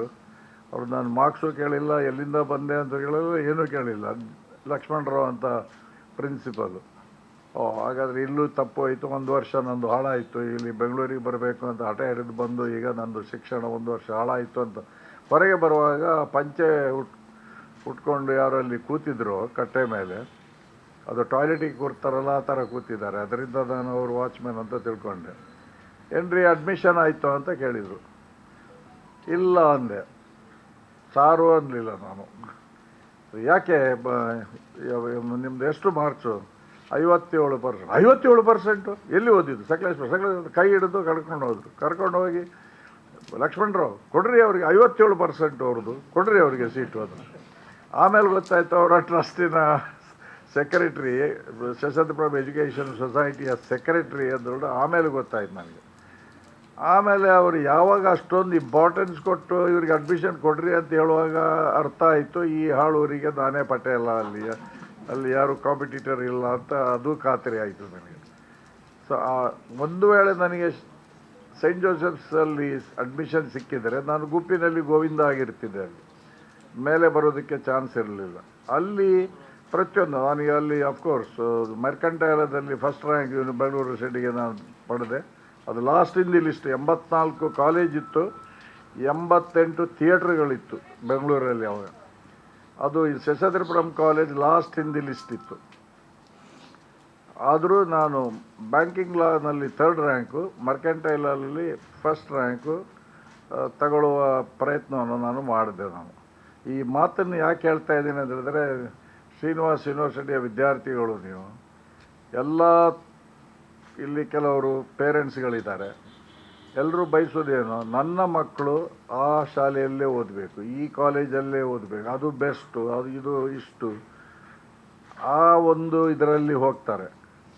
ಆದರೆ ನಾನು ಓದಿದ್ದು ಶಾಲೆಗಳು ನಿಮಗೆ ಹೇಳಿದೆ, ಆ ಶಾಲೆಗಳಿಂದ ಓದಿ ಬಂದಿದ್ದರಿಂದ ನಾನೇನು ಹಿಂದೆ ಉಳಿದಿಲ್ಲ. ನಾನು ಮುಂದೆ ಹೋಗೋದಕ್ಕೆ ಸಾಧ್ಯ ಇದೆ. ಇದು ನಮ್ಮಲ್ಲಿದೆ. ನಾವು ಯಾವ ರೀತಿ ಪ್ರಯತ್ನ ಪಡ್ತೀವಿ, ಏನು ಶ್ರಮ ಪಡ್ತೀವಿ. ಶಿಕ್ಷಣದ ಟೈಮ್ನಲ್ಲಿ ನಾವು ಶಿಕ್ಷಣದ ಪ್ರಾಮುಖ್ಯತೆ ಬಿಟ್ಟು ಕೆಲವು ಸೈಡ್ ಅಟ್ರಾಕ್ಷನ್ಸ್ ಅಂತ ಏನು ಹೇಳ್ತೀವಲ್ಲ, ಅದಕ್ಕೆ ಹೊರಟು ಹೋಗ್ತೀವಿ. ಅದರ ಬಗ್ಗೆ ನಾವು ಯೋಚನೆ ಮಾಡೋದಿಲ್ಲ. ಆವಾಗ ಮಾತ್ರ ನಾವು ಜೀವನದಲ್ಲಿ ಮುಂದೆ ಹೋಗೋದಕ್ಕೆ ಸಾಧ್ಯ ಇಲ್ಲ. ಪ್ರತಿಯೊಬ್ಬ ನಾಯಕರುಗಳು ಕೂಡ ಹೇಳ್ತಾರೆ, ದೊಡ್ಡದಾಗಿ ನೀವು ಡ್ರೀಮ್ ಮಾಡಬೇಕು, ಕನಸು ಕಾಣಬೇಕು. ಕನಸು ಕಂಡು ಸುಮ್ಮನೆ ಇರೋದಲ್ಲ, ಅದಕ್ಕೆ ಪರಿಶ್ರಮನೂ ಮಾಡಬೇಕು, ಪ್ರಯತ್ನವೂ ಮಾಡಬೇಕು. ಆವಾಗ ಮಾತ್ರ ನಿಮ್ಮ ಕನಸು ನನಸಾಗುವ ಸಾಧ್ಯತೆ ಉಂಟು. ಹಿಂದೆ ಕೆಲವು ಉದಾಹರಣೆಗಳು ಕೊಡ್ತಾ ಇದ್ದೆ, ಅದು ಈಗ ಕೊಡೋದಿಲ್ಲ. ಯಾಕೆಂದರೆ ಈಗ ನನಗೆ ರೇಸಿಸ್ಟು ಮತ್ತು ಹಾಗೆ ಹೀಗೆ ಅಂತ ಹೇಳ್ತಾರೆ. ಇಲ್ಲಿ ಯಾಕಂದರೆ ಪತ್ರಕರ್ತರು ಇರೋದರಿಂದ ನನಗೆ ಭಯ, ಅದು ಯಾವುದಾದ್ರೂ ಪದಗಳನ್ನು ಹೇಳೋದಕ್ಕೆ. ಆವಾಗ ಸೋಷಿಯಲ್ ಮೀಡಿಯಾ ಇರಲಿಲ್ಲ, ಆವಾಗ ನಾನು ಧಾರಾಳವಾಗಿ ಹೇಳ್ತಿದ್ದೆ, ಬಯಸೋದಾದರೆ ನೀವು ಇಂಥವರನ್ನು ಬಯಸಿ, ನಾನು ಹೆಸರು ಹೇಳೋದಿಲ್ಲ, ಆವಾಗ ನಿಮಗೆ ಅಂಥವರಾದರೂ ಸಿಗ್ತಾರೆ, ನೀವು ಅಂಥವರನ್ನು ಬಯಸಿದರೆ ಮತ್ತೆ ಇನ್ನೆಂಥವರು ಸಿಗ್ತಾರೆ ಅಂತ ಹೆಸರುಗಳು ಹೇಳ್ತಿದ್ದೆ, ಫಿಲ್ಮ್ ಆ್ಯಕ್ಟರ್ಸ್ಗಳದ್ದು. ಸೊ ಅದು ಈಗ ಅದನ್ನು ಹೇಳೋದಕ್ಕೆ ನಾನು ಇಷ್ಟಪಡೋದಿಲ್ಲ, ಯಾಕಂದರೆ ಈಗ ಎಲ್ಲ ನಾನು ನೋಡಿದ್ದೀನಿ ಆ ಥರ ತಮಾಷೆ ಹೇಳಿದರೂ ಕೂಡ ಅದನ್ನು ಅಪಾರ್ಥ ಮಾಡಿಕೊಂಡು ಇವರು ರೇಸಿಸ್ಟು, ಅವರು ಭಾಳ ಸುಂದರವಾಗಿದ್ದವರು, ಇವರು ಅಷ್ಟು ಸುಂದರವಾಗಿಲ್ಲ, ಅದರಿಂದ ಅವರು ಆ ರೀತಿ ಹೇಳಿದರು ಅಂತ ಹೇಳ್ಬಿಟ್ಟು ನನಗೆ ಮತ್ತೆ ಅಪವಾದ ಬಡೋದು ಬೇಡ. ಇದುವರೆಗೆ ನಾನು ನಾನ್ ಕಾಂಟ್ರವರ್ಷಿಯಲ್ ಆಗಿ ಬದುಕಿದ್ದೀನಿ, ಅದರಿಂದ ಅದನ್ನು ಹೇಳೋಕ್ಕೆ ಇಷ್ಟಪಡೋದಿಲ್ಲ. ಸೊ ಅಲ್ಲಿ ಶೇಷಾದ್ರಿಪುರಂ ಕಾಲೇಜ್ನಲ್ಲಿ ಸ್ಪೋರ್ಟ್ಸ್ ಆಗಲಿ ಅಥವಾ ಇಂಪ್ರಾಂಪ್ಟಿವ್ ಸ್ಪೀಚ್ ಆಗಲಿ, ನಂದು ಹೈಸ್ಕೂಲ್ ಬಿಟ್ಟರೆ ನಾನೆಲ್ಲ ಹಿಂದಿ ಸೆಕೆಂಡ್ ಲ್ಯಾಂಗ್ವೇಜು, ಕನ್ನಡ ನಾನು ಓದೇ ಇಲ್ಲ. ಮತ್ತು ಆದರೂ ಕನ್ನಡದ ಸಾಹಿತ್ಯದ ಎಸ್ಸೆ ನನಗೆ ಫಸ್ಟ್ ಪ್ರೈಸ್ ಸಿಗೋದು. ಎಲ್ರಿಗೂ ಕೋಪ, ಈ ಕನ್ನಡ ಕ್ಲಾಸಿಗೆ ಬರೋದಲ್ಲ, ಅವರಿಗೆ ಫಸ್ಟ್ ಪ್ರೈಸ್ ಹೇಗೆ ಬರೋದು ಅಂತ. ಏನು ಮಾಡ್ತಿದ್ದೆ ಅಂದರೆ ಅದರ ಬಗ್ಗೆ ಎಲ್ಲ ಅನೇಕ ಪುಸ್ತಕಗಳಲ್ಲಿ ಓದಿ ಪಾಯಿಂಟ್ಸ್ಗಳು ತಗೊಂಡು ನನ್ನದೇ ಆದ ಒಂದು ಎಸ್ಸೆಯನ್ನು ಪ್ರಿಪೇರ್ ಮಾಡಿ ಅದು ಕಂಪ್ಲೀಟ್ ರಾತ್ರಿ ಪೂರ್ತಿ ಬೈಹಾರ್ಟ್ ಮಾಡೋದು, ಬೆಳಿಗ್ಗೆ ಅಲ್ಲಿ ಇಳಿಸೋದು, ಪ್ರೈಸು ನನಗೆ ಸಿಗುತ್ತೆ. ಅದರ ಬಗ್ಗೆ ನನಗೆ ಅರ್ಥ 100% ಆಗಿರಲಿಕ್ಕಿಲ್ಲ, ಆದರೂ ಬೈಹಾರ್ಟ್ ಮಾಡಿ ಇಳಿಸುವ ಸಾಮರ್ಥ್ಯ ಇತ್ತು. ಅದರಿಂದ ಅದರಲ್ಲೂ ಕೂಡ ನನಗೆ ಫಸ್ಟ್ ಪ್ರೈಸ್ ಬರೋದು. ಆದರೆ ಇವರು ಹೇಳಿದ ಹಾಗೆ ಆರ್ಟಿಕಲ್ಶಿಪ್ ಮಾತ್ರ ಮಾಡಿದೆ, ನಾನು CA ಕಂಪ್ಲೀಟ್ ಮಾಡಿರಲಿಲ್ಲ. ಮತ್ತು ಹೊರದೇಶಕ್ಕೆ ಹೋಗಿ ICMA ಇಕ್ವಿವಲೆಂಟು, ಅದು ಕಾಸ್ಟ್ ಕಂಟ್ರೋಲ್ ಕಾಸ್ಟ್ ಮಾನಿಟರಿಂಗ್ನಲ್ಲಿ ಈಕ್ವಿವಲೆಂಟು CA ಅದನ್ನು ಕಂಪ್ಲೀಟ್ ಮಾಡಿ ಮೊಟ್ಟ ಮೊದಲಿಗೆ ನಾನು ಮಸ್ಕತ್ ಒಮಾನ್ನಲ್ಲಿ ನಾನು ಜಾಯ್ನ್ ಆದೆ. ನಂತರ ನನಗೆ 8 ರಾಷ್ಟ್ರಗಳಲ್ಲಿ, ಯುರೋಪ್ ಆಗಿರ್ಬೋದು, ಮಿಡ್ಲ್ ಈಸ್ಟ್ ಆಗ್ಬೋದು, ಕೆಲಸ ಮಾಡೋದಕ್ಕೆ ಅವಕಾಶ ಸಿಕ್ತು. ಮಲ್ಟಿನ್ಯಾಷನಲ್ ಕಂಪನೀಸು, ನಂತರ ಕನ್ಸೋರ್ಟಿಯಮ್ ಆಫ್ 3 ಮಲ್ಟಿನ್ಯಾಷನಲ್, ಒಂದು ಹಂತದಲ್ಲಿ ಅದು ಕಮರ್ಷಿಯಲ್ CEO, ಆಗ CEO CEO CFOಗಳು ಅಂತ ಪದವಿಗಳು ಇರಲಿಲ್ಲ. ಕಮರ್ಷಿಯಲ್ ಮ್ಯಾನೇಜರ್ ಅದು ಹೈಯೆಸ್ಟ್ ಪೋಸ್ಟು. ನಾನು ಅಕೌಂಟೆಂಟ್ ಆಗಿ head of accounts, head of administration and account, then financial controller, then commercial manager. ಅದು ಇದು equivalent CFO or commercial CEO. Petrochemical projects ಅಂತ ಹೇಳಿದ್ರೆ ಒಂದು ಟರ್ನ್ ಕೀ ಬೇಸಿಸ್ನಲ್ಲಿ $2.8 ಬಿಲಿಯನ್, $2.8 ಬಿಲಿಯನ್. ಆವಾಗ ನಮ್ಮ ಸ್ಟೇಟಿನ ಬಡ್ಜೆಟ್ಟು ಅರ್ಧ ಇತ್ತು, 4,500-5,000 ಕೋಟಿ ಮಾತ್ರ ಇತ್ತು ಆವಾಗ. ಅದರ ಡಬಲ್ ಸೈಜ್ ಇದ್ದು ಒಬ್ಬ ಸಿಂಗಲ್ ಸಿಗ್ನೇಟರಿ ಆಗಿ ನಾನು ಕೆಲಸ ಮಾಡುವ ನನಗೊಂದು ಅವಕಾಶ ಸಿಕ್ಕಿತ್ತು. ಈಗ ನಾವು ಸಣ್ಣ ಮಕ್ಕಳಿಗೆ ಚಂದಮಾಮದಲ್ಲಿ ಇರುವ ಕತೆ ಹೇಳ್ತೀವಲ್ಲ, ಅದು ಹೇಳ್ಬಿಟ್ಟು ನಾನು ಹಾಗಿದ್ದೆ ಹೀಗಿದ್ದೆ ಅಂತ ಹೇಳ್ಬೋದು, ಬಟ್ ಅದರಿಂದ ಏನು ಪ್ರಯೋಜನ ಇಲ್ಲ. ಬಟ್ ಆ ಒಂದು ಅವಕಾಶ ಸಿಕ್ತು. 91ನಲ್ಲಿ ಗಲ್ಫ್ ವಾರ್ನ ಸಂದರ್ಭದಲ್ಲಿ ಸೌದಿ ಅರೇಬಿಯಾದಲ್ಲಿ ಅರಾಮ್ಕೋ ಪ್ರಾಜೆಕ್ಟ್ ಆವಾಗ ನಡೀತಾ ಇತ್ತು. ನಾವು 2 ಸರ್ತಿ ರೀಲೊಕೇಟ್ ಮಾಡಬೇಕಾಯಿತು, ಯಾಕೆಂದರೆ ವಾರು, ಫ್ಯಾಮಿಲಿ. ಸೊ ದೆನ್ 2ನೇ ಸರ್ತಿ ನಾನು ನಿರ್ಧಾರ ಮಾಡಿದೆ, ಇನ್ನು ಇಲ್ಲಿಗೆ ನಾವು ಸ್ಟಾಪ್ ಮಾಡೋದು ಒಳ್ಳೆಯದು, ಇನ್ನು ಯಾರಿಗೂ ನಾನು ಕೆಲಸ ಮಾಡೋದಕ್ಕೆ ಹೋಗೋದು ಸರಿಯಲ್ಲ. ಹಾಗೆ ನಾನು ರೀಲೊಕೇಟ್ ಆದೆ. ಆದರೂ ಕೂಡ ಮತ್ತೆ ನಾನು UAEಗೆ ಹೋಗಿ ಅಲ್ಲಿ ಸೆಟ್ಲ್ ಆದೆ. ದುಬೈಲಿ ಈಗ ನಾನು ವಾಸ ಮಾಡ್ಕೊಂಡಿದ್ದೀನಿ. 48 ವರ್ಷಗಳಾಯಿತು, ಈಗ 75 ಅಂದರೆ 49ನೇ ವರ್ಷ ಈಗ. NRI ಆಗಿ, ಅಂದರೆ ಅನಿವಾಸಿ ಭಾರತಿ ಆಗಿ ಈಗ ಉಳಿದಿದ್ದೀನಿ ನಾವು. ಸೊ ಈಗ ನನ್ನ ಸಾಧನೆಗಳು ಇದಲ್ಲ. ಸಾಧನೆಗಳು ಏನಂತ ಹೇಳಿದ್ರೆ, ನಾನು ಹುಟ್ಟಿ ಬೆಳೆದು ಬಂದ ಸಮಾಜಕ್ಕೆ ನನ್ನ ಕರ್ತವ್ಯ ಏನು, ನಾನೇನು ಮಾಡಬೇಕು, ಅದು ಈಗ ಇವರು ನಮ್ಮ RC ಭಟ್ ಅವರು ಹೇಳಿದರು, ಅಥವಾ ಅಲ್ಲ, ರಾನ್ಸ್ ಬಂಟ್ವಾಳ ಅವರು ಹೇಳಿದರು. ಅವರಿಗೆ ನೀವು ವರ್ಣನೆ ಮಾಡುವಾಗ ಹೇಳಿದರು, ಅವರು ಸಿವಿಲ್ ಇಂಜಿನಿಯರ್ ಆದರೂ ಕೂಡ ಪತ್ರಿಕೋದ್ಯಮವನ್ನು ಅವರು ಕೈಗೆತ್ಕೊಂಡಿದ್ದಾರೆ. ಆ ಸಿವಿಲ್ ಇಂಜಿನಿಯರ್ ಆಗಿದ್ದರಿಂದನೇ ಪತ್ರಿಕೋದ್ಯಮ ಅವರು ಅಲ್ಲಿ ಮುಂಬೈ ಮಾಡ್ತಾ ಇದ್ರು. ಈ ಮಂಗಳೂರಿನ ಕನೆಕ್ಷನ್ ಯಾಕೆಂದರೆ ಅದು ಸೇತುವೆ, ಅದು ಸಿವಿಲ್ ಇಂಜಿನಿಯರಿಗೆ ಮಾತ್ರ ಅದು ಬ್ರಿಡ್ಜ್ ಮಾಡಲಿದ್ದಕ್ಕೆ ಸೇತುವೆ ಕಡೆ ಬರೀ ಅವರಿಗೆ ಮಾತ್ರ ಯೋಚನೆ ಬರುತ್ತೆ. ಅದರಿಂದ ನಿಮಗೆ ಅವರು ಬ್ರಿಡ್ಜ್ ಆಗಿ ಈಗ ಉಳ್ಕೊಂಡಿದ್ದಾರೆ. ಅವರ ಸಾಧನೆ ಬಗ್ಗೆ ತಾವೆಲ್ಲ ಹೇಳಿದಿರಿ. ಮತ್ತೊಬ್ಬರು ನಮ್ಮ ದೈಜಿ ಓಲ್ಡ್ ವಾಲ್ಟರ್ ನಂದಳಿಕೆ ಇದ್ದಾರೆ. ಅವರ ಸಾಧನೆಯೂ ಕೂಡ ಮಹತ್ವದ ಸಾಧನೆ. ನನ್ನ ಅದೃಷ್ಟ ಏನಂತ ಹೇಳಿದರೆ, ಅದು ಪ್ರಾರಂಭದಲ್ಲಿ ಉದ್ಘಾಟನೆ ಮಾಡೋದಕ್ಕೆ ನನ್ನನ್ನೇ ಕರೆದ್ರು. ನನಗೆ ಅವಾಗ ಏನು ಅಂತ ಗೊತ್ತಿಲ್ಲ. ವೆಬ್ ಮೀಡಿಯಾ ಅಂತ ಹೇಳಿದ್ರು. ಬಟ್ ಅಲ್ಲಿ ಒಂದು ಬಟನ್ ಒತ್ತಿ ಅಂದರು, ಒತ್ತಿದೆ. ಆಮೇಲೆ ಕೊನೆಗೆ ಪುನಃ ಅದು ಯಾವುದೋ ಒಂದು ವಾರ್ಷಿಕ ಇದು ಏನು ಹೇಳ್ತಿರೋದು ಆ್ಯನಿವರ್ಸರಿ ಅದರದ್ದು ಮಾಡುವ ಸಂದರ್ಭದಲ್ಲಿ ಈ ಥರ ದೈಜಿ ಓಲ್ಡ್ ಅಂತ ಹೇಳುವಾಗ ಅವ್ರು ಹೇಳಿದರು, ನಿಮಗೆ ಗೊತ್ತಿರಲಿಕ್ಕಿಲ್ಲ ಅದು ಬಟನ್ ಏನು ಒತ್ತಿದ್ದು ಅಂತ. ನೋಡಿ, ನಾವು ಇಷ್ಟು ಬೆಳೆದಿದ್ದೀವಿ. ಆವಾಗ ಅವರು ನೆನಪು ಮಾಡ್ತಾ ಇದ್ದಾರೆ. ಸೊ ಅಷ್ಟೊಂದು ನಾವು ಆವಾಗ ಇಗ್ನೋರೆಂಟ್ ಆಗಿದ್ವಿ ನಾವು. ಸೊ ಈಗ ಭಾಳ ದೊಡ್ಡ ಮಟ್ಟದಲ್ಲಿ ಅವರು ಸೇವೆಯನ್ನು ಮಾಡ್ತಾ ಇದ್ದಾರೆ ಆ್ಯಸ್ ಅನ್ ಇಂಡಿವಿಜುವಲ್. ಸೊ ಅವರಿಗೂ ಕೂಡ ನನ್ನ ಅಭಿನಂದನೆಗಳು. ಮತ್ತು ಇದು ಈ ಮದುವೆ ಸಂದರ್ಭದಲ್ಲಿ ಹೌದು, ನಮಗೆ ಹೆಚ್ಚಾಗಿ ಚರ್ಚಲ್ಲಿ ಏನು ಹೇಳ್ತೀರಿ, ಇದು ಓತ್ ಅಂತ ಹೇಳೋದಕ್ಕೆ ಏನು ಹೇಳ್ತೀರಿ ಕನ್ನಡದಲ್ಲಿ? ಅದು ಪ್ರತಿಜ್ಞೆ ಅಲ್ಲ, ಅದು ಪ್ರಾಮಿಸ್ ಒಂದು ಮಾಡೋದು. ಓತೆ ಅಂತ ತಿಳ್ಕೊಳ್ಳಿ, ಯಾವುದು ಸರಿಯಾದ ಕನ್ನಡ ಪದ ಬರದಿದ್ದರೆ ಮತ್ತೆ ಏನು ಮಾಡೋದು. ಸೊ ಆವಾಗ ಅಲ್ಲಿ ಪ್ರೀಸ್ಟು ನಮಗೆ ಹೇಳ್ತಾರೆ, ಈ ಹೆಣ್ಣನ್ನು ನೀವು ಪ್ರೀತಿಸ್ತೀರಾ, ಎಲ್ಲದಕ್ಕೂ ಎಸ್ ಅನ್ನಬೇಕು. ಅಲ್ಲಿ ನೋ ಅಂದರೆ ಮತ್ತೆ ಹೆಣ್ಣು ಸಿಗೋದಿಲ್ಲ, ಮತ್ತು ಹಣ್ಣು ಸಿಗೋದಿಲ್ಲ. ಸೊ ನಾನು ಎಲ್ಲ ಎಸ್ ಅಂತ ಅನ್ನುವ ಮೊದಲೇ ಪ್ರತಿಯೊಂದು ಎಲ್ಲ ಕಷ್ಟದಲ್ಲಿ ಸುಖದಲ್ಲಿ ಅವರ ಕೈ ಹಿಡದೇ ಇರ್ತೀರಾ ಅಂತ. ಹೌದು ಅಂತ ಹೇಳಿ. ಈಗ ಕೈ ಹಿಡ್ದಿದ್ದು ಯಾವಾಗ ಬಿಟ್ಟಿದ್ದೇನೋ ಅದು ನನಗೆ ನೆನಪಿಲ್ಲ. ಬಟ್ ಆದರೂ ಅವಾಗ ಎಲ್ಲ ಹೆಣ್ಣು ಸಿಗಬೇಕಂತ ಎಲ್ಲ ಎಸ್ ಅಂತೀವಿ ನಾವು. ಅದನ್ನು ಮಾಡುವ ಮೊದಲು ನಾನು ಅವ್ರ ಹತ್ರ ಹೇಳಿದ್ದುಂಟು. ಹೌದು, ನನ್ನ ದುಡಿಮೆಯ ಉಳಿತಾಯದಲ್ಲಿ ಒಂದಷ್ಟು ಭಾಗವನ್ನು ಬಡ ಜನರಿಗೆ, ಮತ್ತೊಂದು ಭಾಗವನ್ನು ಸೋಷಿಯಲ್ ಕಾಸ್, ಸಮಾಜದ ಅಗತ್ಯಗಳಿಗೆ, ಸೋಷಿಯಲ್ ಕಾಸ್ಗಳಿಗೆ ಮೀಸಲಾಗಿಡೋದಕ್ಕೆ ನಾನು ಇಷ್ಟಪಡ್ತೀನಿ. ನಿಮ್ದೇನಾದರೂ ಒಬ್ಜೆಕ್ಷನ್ ಇದೆಯಾ ಅಂತ. ಯಾಕೆ ಆ ಪ್ರಾರಂಭದಲ್ಲಿ ಯಾಕೆ ನಾನು ಕೇಳಿದ್ದು ಅಂತ ಹೇಳಿದ್ರೆ, ಅವರಿಗೆ ಮದುವೆ ಆಗೋದಕ್ಕೆ ಇಷ್ಟ ಇದ್ದರೆ ಅವಾಗ ಏನು ಬೇಕಾದರೂ ಒಪ್ಕೊಳ್ತಾರೆ. ಆ ಒಂದು ದೃಷ್ಟಿಯಿಂದ ಆ ಸಂದರ್ಭದಲ್ಲಿ ನಾನು ಹೇಳಿದೆ, ನಿಮಗೆ ನೀವು ಮದುವೆ ಆಗಿಲ್ಲಲ್ಲ ನಿಮ್ಮದು, ಸೊ ಅದರಿಂದ ನೀವು ಇದನ್ನೆಲ್ಲ ನೆನಪಿಟ್ಕೊಳ್ಬೇಕು. ಸೊ ಆವಾಗ ನಂದೇನು ಅಬ್ಜೆಕ್ಷನ್ ಇಲ್ಲ, ಸಂತೋಷನೇ ಹಾಗೆ ಅಂದರು. ಆಯಿತು. ಆಮೇಲೆ ಹೋಗಿ ತಗೊಂಡ್ವಿ, ಮದುವೆ ಆಯಿತು.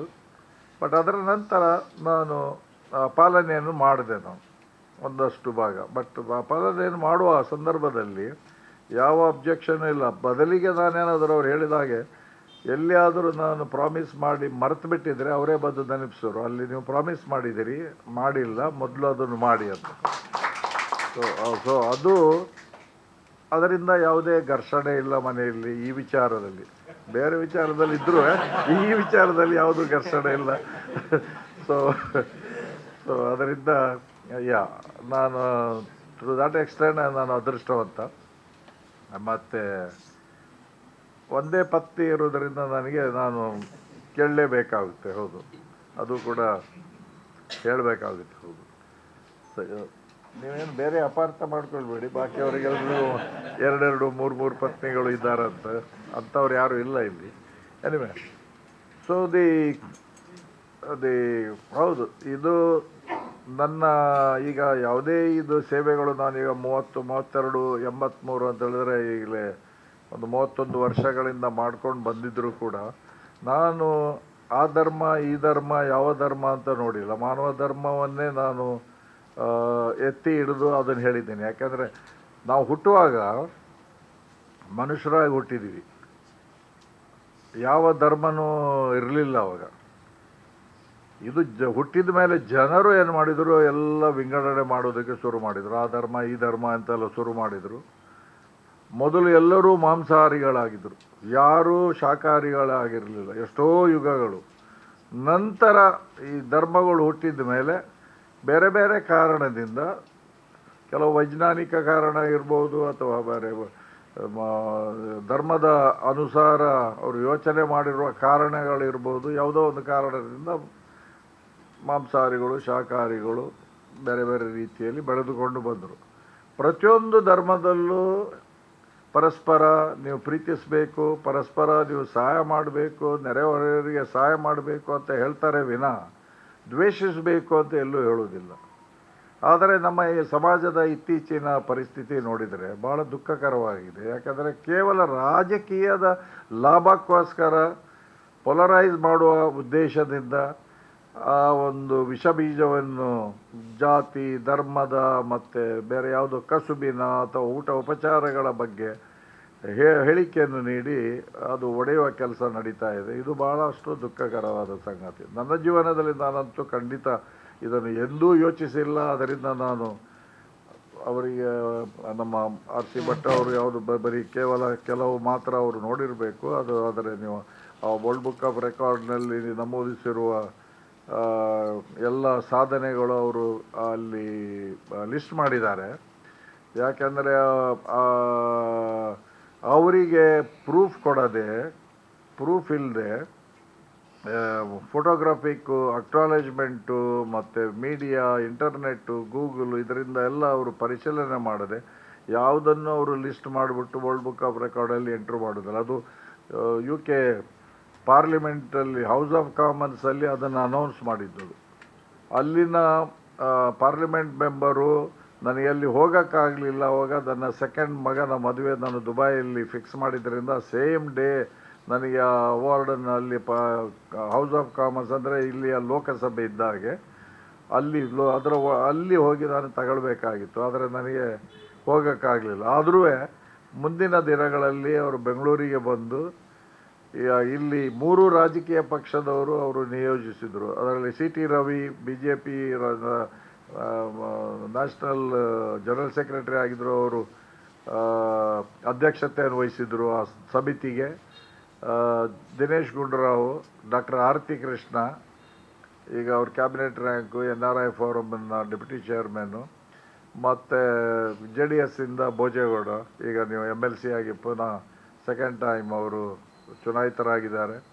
ಇವರೆಲ್ಲ ಸೇರಿಕೊಂಡು ಅಲ್ಲಿ 5 ಸರ್ತಿ ಮೆಂಬರ್ ಆಫ್ ಪಾರ್ಲಿಮೆಂಟ್ ಆಗಿದ್ದು ಬ್ರಿಟಿಷ್ ಪಾರ್ಲಿಮೆಂಟಲ್ಲಿ ಲೇಬರ್ ಪಾರ್ಟಿಯಿಂದ ಅಲ್ಲಿಂದ ಅವರು ಬಂದು ಸನ್ಮಾನವನ್ನು ನೀಡಿದರು. ಮತ್ತು ಇದನ್ನು ಕೂಡ ನನಗೆ ಕೊಟ್ಟರು. ಕರ್ನಾಟಕ ಮತ್ತು ಇದು ಟೈಮ್ಸ್ ಆಫ್ ಇಂಡಿಯಾ ಇದರಲ್ಲಿ ಕೆಲಸ ಮಾಡ್ತಾಯಿದ್ರು. ಮತ್ತೊಬ್ಬರು ಲಿಂಗಾಯತರು ಸಚ್ಚಿದಾನಂದರು ಡೆಕ್ಕನ್ ಹೆರಾಲ್ಡಲ್ಲಿ, ಮತ್ತೊಬ್ಬರು ಕೋಟಪ್ಪ ಇಂಡಿಯನ್ ಎಕ್ಸ್ಪ್ರೆಸ್ನಲ್ಲಿದ್ದರು, ಮತ್ತೊಬ್ಬರು ಮೊಹಮ್ಮದ್ ಖಾನ್ ಹಿಂದೂಸ್ತಾನ್ ಟೈಮ್ಸ್ ಅವರಿಗೆ ಸೌತ್ ಇಂಡಿಯಾಕ್ಕೆ ಬ್ಯೂರೋ ಚೀಫ್ ಆಗಿದ್ದರು. ಇವರೆಲ್ಲ ಇಷ್ಟು ವರ್ಷಗಳಿಂದ ಕೆಲವು ಪತ್ರಿಕೆ ನಂದು ಎಲ್ಲ ಹಿಂದೆ ಮಾಡಿದ್ದು ಸೇವೆಗಳು ಯಾವುದೇ ಫೀಲ್ಡಲ್ಲಿ ಯಾರಿಗೂ ಗೊತ್ತಿರಲಿಲ್ಲ. ಯಾಕಂದರೆ ಆವಾಗ ಪತ್ರಿಕೆಗಳಲ್ಲಿ ಬರ್ತಾ ಇರಲಿಲ್ಲ. ಅದು ಬಂದರೆ ಮಾತ್ರ ಅದು ನಿಮಗೆ ಇಂಟರ್ನೆಟ್ಟಲ್ಲಿ ಗೂಗಲಲ್ಲಿ ಸಿಗುತ್ತೆ, ಅಲ್ಲಿ ಬರದಿದ್ದರೆ ಹೇಗೆ ಸಿಗುತ್ತೆ. ಸೊ ಅವರಿಗೆ ಇದರದ್ದು ಒಂದು ರೀತಿಯ ರಿಸರ್ಚ್ ಮಾಡಬೇಕಂತಿದ್ದು. ಅದರಲ್ಲಿ ಹೆಚ್ಚು ಶ್ರಮಪಟ್ಟಿದ್ದು ನರಸಿಂಹಮೂರ್ತಿಯವರು. ಸೊ ಎಲ್ಲ ಧರ್ಮದವರು ಸೇರಿಕೊಂಡು ಕೆಲವು ಪತ್ರಿಕೆಗಳನ್ನು ಸೇರಿಕೊಂಡು ಅವರು ಸಾಧನೆ ಇದನ್ನು ರಿಸರ್ಚ್ ಮಾಡಿದ್ದಾರೆ. ಆವಾಗ ಅವ್ರು ಏನು ಮಾಡಿದ್ದಾರೆ, ಇವರು ನಮ್ಮ ಆಸ್ಟಿನ್ ಪೆರಿಸ್ ಆವಾಗ NRI section state bank of ಮೈಸೂರಿನ NRI ಸೆಕ್ಷನ್ ಹೆಡ್ ಆಗಿದ್ದರು. ನನ್ನ ಎಲ್ಲ ಕೊಡುಗೆಗಳು ಆ ಸ್ಟೇಟ್ ಬ್ಯಾಂಕ್ ಆಫ್ ಮೈಸೂರಿನ ನನ್ನ ಅಕೌಂಟ್ ಇರುವ ಇದರಿಂದನೇ ಹೋಗಿರೋದು. ಅವ್ರ ಹತ್ರ ಇದು ಸ್ಟೇಟ್ಮೆಂಟ್ ಆಫ್ ಅಕೌಂಟ್ ತಗೊಂಡು ಅದರಲ್ಲಿ ಈ ನಮೂದಿಸಿರುವ ಹೆಸರುಗಳನ್ನು ನೋಡಿ ಹೊನ್ನಾವರದಲ್ಲಿ ಈ ಥರ ಶಾಲೆ ಆದರೆ ಅಲ್ಲಿ ಹೋಗಿದ್ದಾರೆ. ಅಲ್ಲಿಂದ ಹಾಗೆ ಎಲ್ಲ ಕಲೆಕ್ಟ್ ಮಾಡಿದ್ದಾರೆ ಫೋಟೋಗ್ರಾಫು. ಮತ್ತು ಅದು ಯಾರು ಆ ಅಂದಿನ ದಿನಗಳಲ್ಲಿ ಆ ಡೇಟ್ನಲ್ಲಿ ಯಾರು ಆವಾಗ ಪ್ರಿನ್ಸಿಪಲ್ ಆಗಿದ್ದರು ಅದು ಈಗ ಎಲ್ಲಿದ್ದಾರೆ ಹುಡುಕಿ ಆಮೇಲೆ ಫೋನಲ್ಲಿ ಮಾತಾಡಿ ಆಮೇಲೆ ಒಂದು ಅಕ್ನಾಲೇಜ್ಮೆಂಟ್ ತಗೊಳ್ಳಿದ್ದಾರೆ. ಇದೇ ಥರ ಮುದ್ದೇಬೋರೇನಹಳ್ಳಿಯಲ್ಲಿ ಇಲ್ಲ ಬಿಜಾಪುರದ ಸ್ಲಮ್ಮಲ್ಲಿ ಇದು ಅನೇಕ ಜಿಲ್ಲೆಗಳಲ್ಲಿ, ಆ ಜಿಲ್ಲೆ ಈ ಜಿಲ್ಲೆ ಅಂತಿಲ್ಲ, ಆ ಧರ್ಮ ಈ ಧರ್ಮ ಅಂತಿಲ್ಲ. ದೇವಸ್ಥಾನಗಳ ಬಗ್ಗೆ ಹೇಳಿದಾಗ ನಾನು ಒಂದು ದೇವಸ್ಥಾನ ಸಂಪೂರ್ಣವಾಗಿ ಕಟ್ಟಿರೋದು 2000 ಇಸ್ವಿಯಲ್ಲಿ ಮನೇಶ್ವರ ದೇವಸ್ಥಾನ. ಅವರಿಗೆ ಆ್ಯಕ್ಚುಲಿ ಆ ಹಳ್ಳಿಗೆ ನಾನು ಕುಡಿಯುವ ನೀರಿಗೆ ವ್ಯವಸ್ಥೆ ಮಾಡೋಣ ಅಂತ ಹೋದೆ. ಯಾಕಂದರೆ ಅವರೆಲ್ಲ ಲೇಡೀಸ್ಗಳು ಕೊಡಪಾಡ ಅವ್ರ ತಲೆ ಮೇಲೆ ಎತ್ಕೊಂಡು ಸುಮಾರು 1.5 ಕಿಲೋಮೀಟ್ರ್ ಹೋಗ್ತಾಯಿದ್ರು. ನಾನು ಹೇಳಿದೆ, ನಿಮಗೆ ನಾನು ಇಲ್ಲಿ ನನಗೆ ಯಾರಾದರೂ ನಿಮ್ಮಲ್ಲಿ ಜಾಗ ನನಗೊಂದು ಕೊಟ್ಟರೆ ಅಲ್ಲಿ ಬೋರ್ವೆಲ್ ಹಾಕಿಸ್ತೀನಿ ಮತ್ತು ಟ್ಯಾಂಕ್ ಕಟ್ಟಿ ಕೊಡುತ್ತೀನಿ. ಬೇಡ ಸರ್, ಅದು ನಾವು ಪಂಚಾಯತಿಯಿಂದ ಮಾಡಿಸ್ತೀವಿ, ನಮಗೆ ದೇವಸ್ಥಾನ ಎಲ್ಲ ನಮಗೆ ದೇವಸ್ಥಾನ ಕಟ್ಟಿಕೊಡಿ ಅಂದರು. ಈಗ ನಾನು ಬಯಸಿದ್ದನ್ನು ಕೊಡಬೇಕು, ಅವರು ಬಯಸಿದ್ದನ್ನು ನಾನು ಕೊಡಬೇಕು. ಅದರಿಂದ ನಾನು ಅವ್ರು ಕೇಳಿದ್ದನ್ನು ಕೊಡೋದಕ್ಕೆ ಮುಂದಾದೆ. ಇದು ನಿಮ್ಮ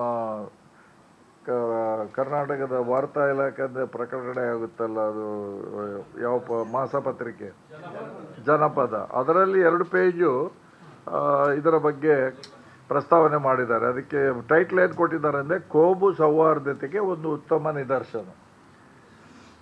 ಅದು ಆವಾಗ. ಆಮೇಲೆ ನಂತರ ಒಂದು 700 ವರ್ಷದ ಇತಿಹಾಸ ಇರೋದು ಅಲ್ಲ. ಅದರ ಮೊದಲು ಅವ್ರು ಹೇಳಿದ್ದು ಆ ದೇವಸ್ಥಾನ, ಅದು ಸಂಪೂರ್ಣ ಹಣ ನಾನು ಕೊಟ್ಟಿಲ್ಲ, ಫಸ್ಟ್ ಅಮೌಂಟ್ ನಾನು ಕೊಟ್ಟಿದ್ದು. ನಾನು ಮತ್ತೆ ಅವ್ರಿಗೆ ಹೇಳಿದ್ದು, ಒಬ್ಬ ಕ್ರಿಶ್ಚಿಯನ್ ಹೀಗೆ ದಾರಿಯಲ್ಲಿ ಹೋಗ್ತಾ ಇರುವಾಗ ಅಷ್ಟೊಂದು ಚೋಳರ ಟೈಮ್ನಲ್ಲಿರುವ ಐತಿಹಾಸಿಕ ದೇವಸ್ಥಾನ ಕಂಪ್ಲೀಟ್ ನೆಲ ಸಮಾನ ಆಗಿದೆ, ಅಲ್ಲಿ ದನ ಕರು ಕುರಿ ಎಲ್ಲ ಕಟ್ಟಿದ್ದಾರೆ, ಮೂರ್ತಿಗಳೆಲ್ಲ ಹಾಗೆ ನೆಲದ ಮೇಲಿದ್ದು. ನಾನು ಹೇಳಿದೆ, ನಾನೊಂದು ಇದೇ ಥರ ಆಡ್ಕೋಟ್ ಹಾಕಿ ನಂದು ಯಾವಾಗಲೂ ಚೆಕ್ ಬುಕ್ ಇರ್ತಿತ್ತು, ಆವಾಗ ಬ್ಯಾಂಕ್ ಬ್ಯಾಲೆನ್ಸ್ ಇರ್ತಿತ್ತು, ಅದರಿಂದ ಚೆಕ್ ಬುಕ್ ಇರ್ತಿದ್ದೆ. ಈಗಿಲ್ಲ, ಅದಕ್ಕೆ ಈಗ ತಂದಿಲ್ಲ ನಾನು. ಸೊ ನಾನೊಂದು ಬರೆದು ಕೊಟ್ಟೆ. ನಾನು ಹೇಳಿದೆ, ಒಬ್ಬ ಕ್ರೈಸ್ತ ಧರ್ಮದವನು ಈಗ ಹಾದಿ ಹೋಗ್ತಾ ಇರುವಾಗ ನಮಗೆ ಬುದ್ಧಿ ಹೇಳಿ ಈ ಥರ ಚೆಕ್ ಕೊಟ್ಟಿದ್ದಾರೆ, ಏನು ಮಾಡಬೇಕು ಅಂತ ಕೇಳಿ. ಅವಾಗ ನೋಡಿ ಅವರಾಗಿ ಹೇಗೆ ಮುಂದೆ ಬಂದು ನಿಮಗೆ ಕೊಡ್ತಾರೆ ಅಂತ. 3 ತಿಂಗಳ ಒಳಗಡೆ 1.5 ಕೋಟಿ ಅವ್ರದ್ದು ಕಲೆಕ್ಷನ್ ಆಗಿ ಆ ಸಂದರ್ಭದಲ್ಲಿ ಮಣಿನರಸಿಂಹ ಅವಾಗ XMLA ಅವರು ಅಲ್ಲಿ ರಸ್ತೆಯಲ್ಲಿ ನಿಂತಿದ್ರು ಅಂತ ನಾನು ಕಾರ್ ಸ್ಟಾಪ್ ಮಾಡಿದೆ, ಹೇಗಿದ್ದೀರಿ ಅಂತ ಕೇಳೋದಕ್ಕೆ. ದೇವರು ಕಳಿಸಿದ್ರು, ನೀವು ಬನ್ನಿ ನಮಗೆ ಸ್ವಲ್ಪ ಒಳಗಡೆ ಬಂದು ಇದೊಂದು ನೋಡಬೇಕು ಅಂತ. ಹಾಗೆ ನಾನು ಅವರಿಗೆ ಕೊಟ್ಟಿದ್ದು. ಸೊ ಅದು ಬಟ್ ಅದು ಸಂಪೂರ್ಣವಾಗಿ ನಾನು ಕಟ್ಟಿಲ್ಲ. ಬಟ್ ಇದರಲ್ಲಿ ಸಿಂಗ್ರಹಳ್ಳಿಯಲ್ಲಿ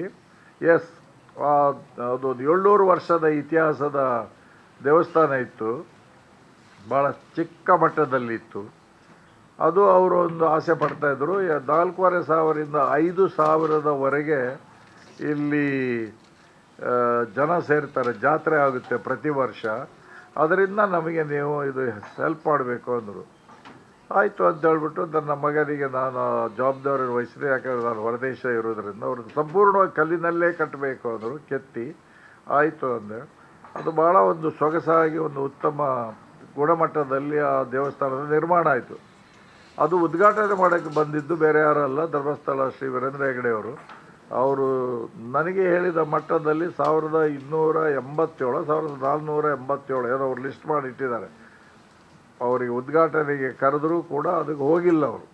ಯಾಕೆಂದರೆ ನನ್ನ ಜೀವನ ಪೂರ್ತಿ ದೇವಸ್ಥಾನಗಳ ಒಂದು ಉದ್ಘಾಟನೆಯಲ್ಲೇ ಕಳೆದು ಹೋಗುತ್ತೆ, ನಾನು ಅದರಿಂದ ನಾನು ಮಾಡೋಕ್ಕೆ ಹೋಗೋದಿಲ್ಲ ಆದರೂ.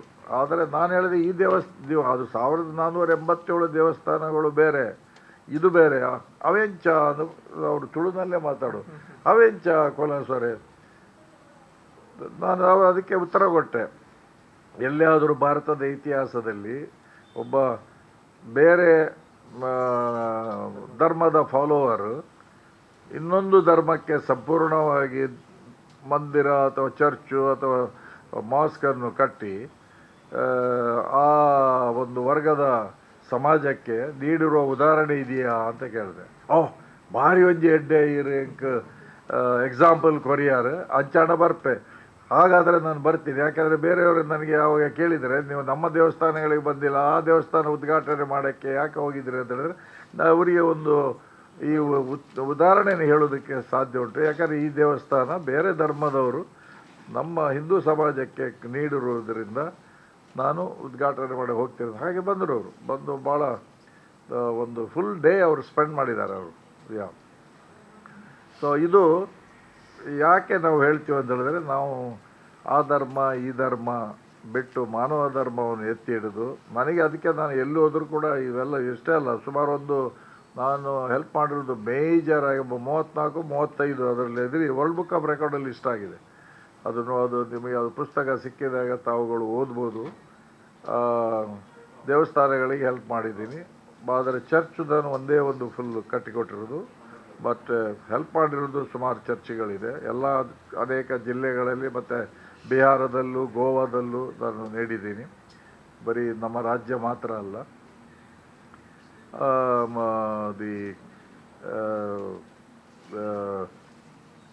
ಒಂದು ಫ್ಲೋ ಆಫ್ ಥಾಟ್ ಹೊರಟೋಗುತ್ತೆ ಒಂದೊಂದ್ಸಲಿ ಮಾತಾಡ್ತಾ ಹೋಗುವಾಗ. ಸೊ ವರ್ಲ್ಡ್ ಬುಕ್ ಆಫ್ ರೆಕಾರ್ಡಲ್ಲಿ ಅವರು ಬರೀ ಸುಮಾರು ಒಂದು 25 ಸರ್ಕಾರಿ ಡಿಪಾರ್ಟ್ಮೆಂಟ್ಗಳಿಗೆ, 25 ಸರ್ಕಾರಗಳು, ಪೊಲೀಸ್ ಇಲಾಖೆ ಇರ್ಬೋದು, ಕಂದಾಯ ಇಲಾಖೆ ಇರ್ಬೋದು, ಅದು ಹಾರ್ಟಿಕಲ್ಚರ್ ಇರ್ಬೋದು, PWD ಇರ್ಬೋದು,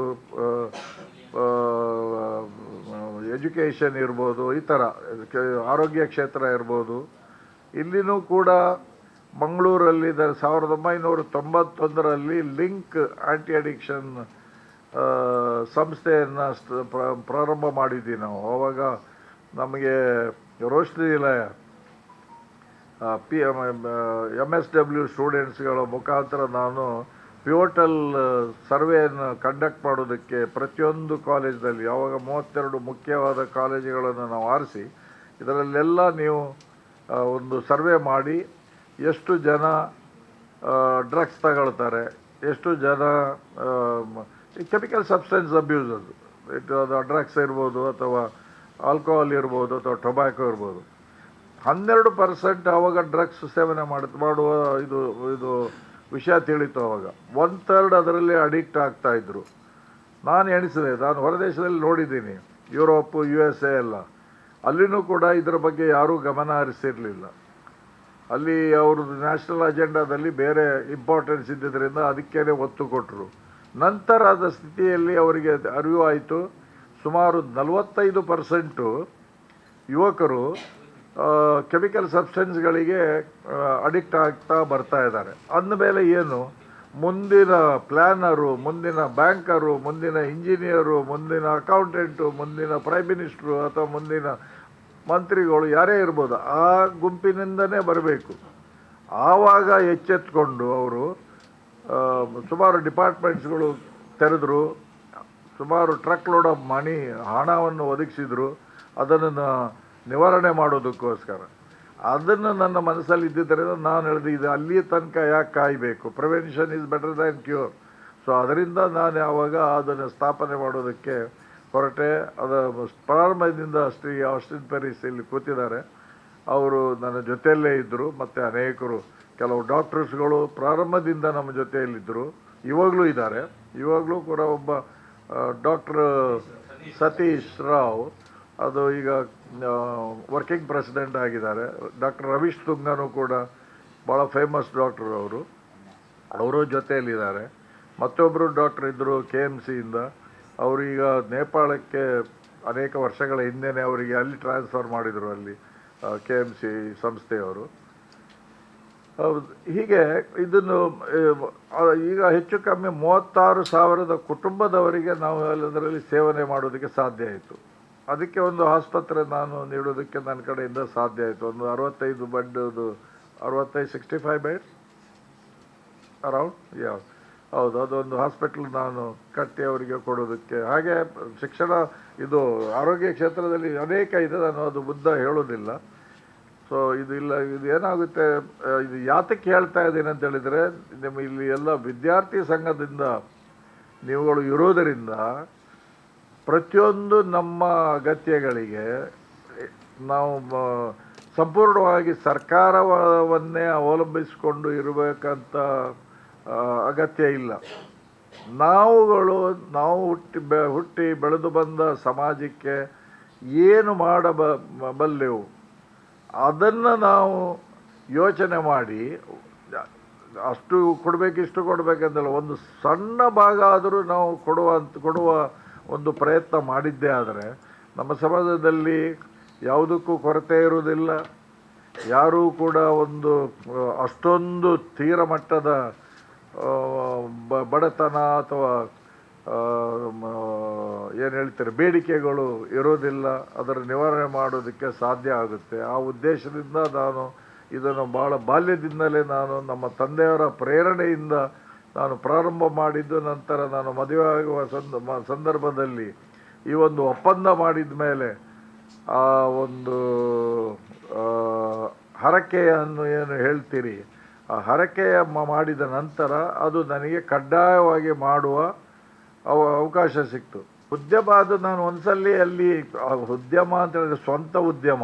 ನಾವು ಈಗ ಮೊದಲು ಮಲ್ಟಿನ್ಯಾಷನಲ್ ಕಂಪನೀಸ್ಗಳಿಗೆ ಕನ್ಸೋರ್ಟಿಯಮಿಗೆ ನಾನು ಅನೇಕ 8 ರಾಷ್ಟ್ರಗಳಲ್ಲಿ ನಾನು ಏನು ಮಾಡಿದ್ನೋ ಅದರಲ್ಲಿ ನಮಗೆ ಅದು ನಿಮಗೆ ವಿವರಿಸಿ ಹೇಳಬೇಕಾದ್ರೆ, ಯಾವುದಾದ್ರೂ ಒಂದು ಪ್ರಾಜೆಕ್ಟ್ ತಗೊಳ್ಬೇಕಾದ್ರೆ ಟೆಂಡರ್ ಹಾಕ್ತೀವಿ. ಟೆಂಡರ್ ಏನು ಮಾಡೋದು ಅದು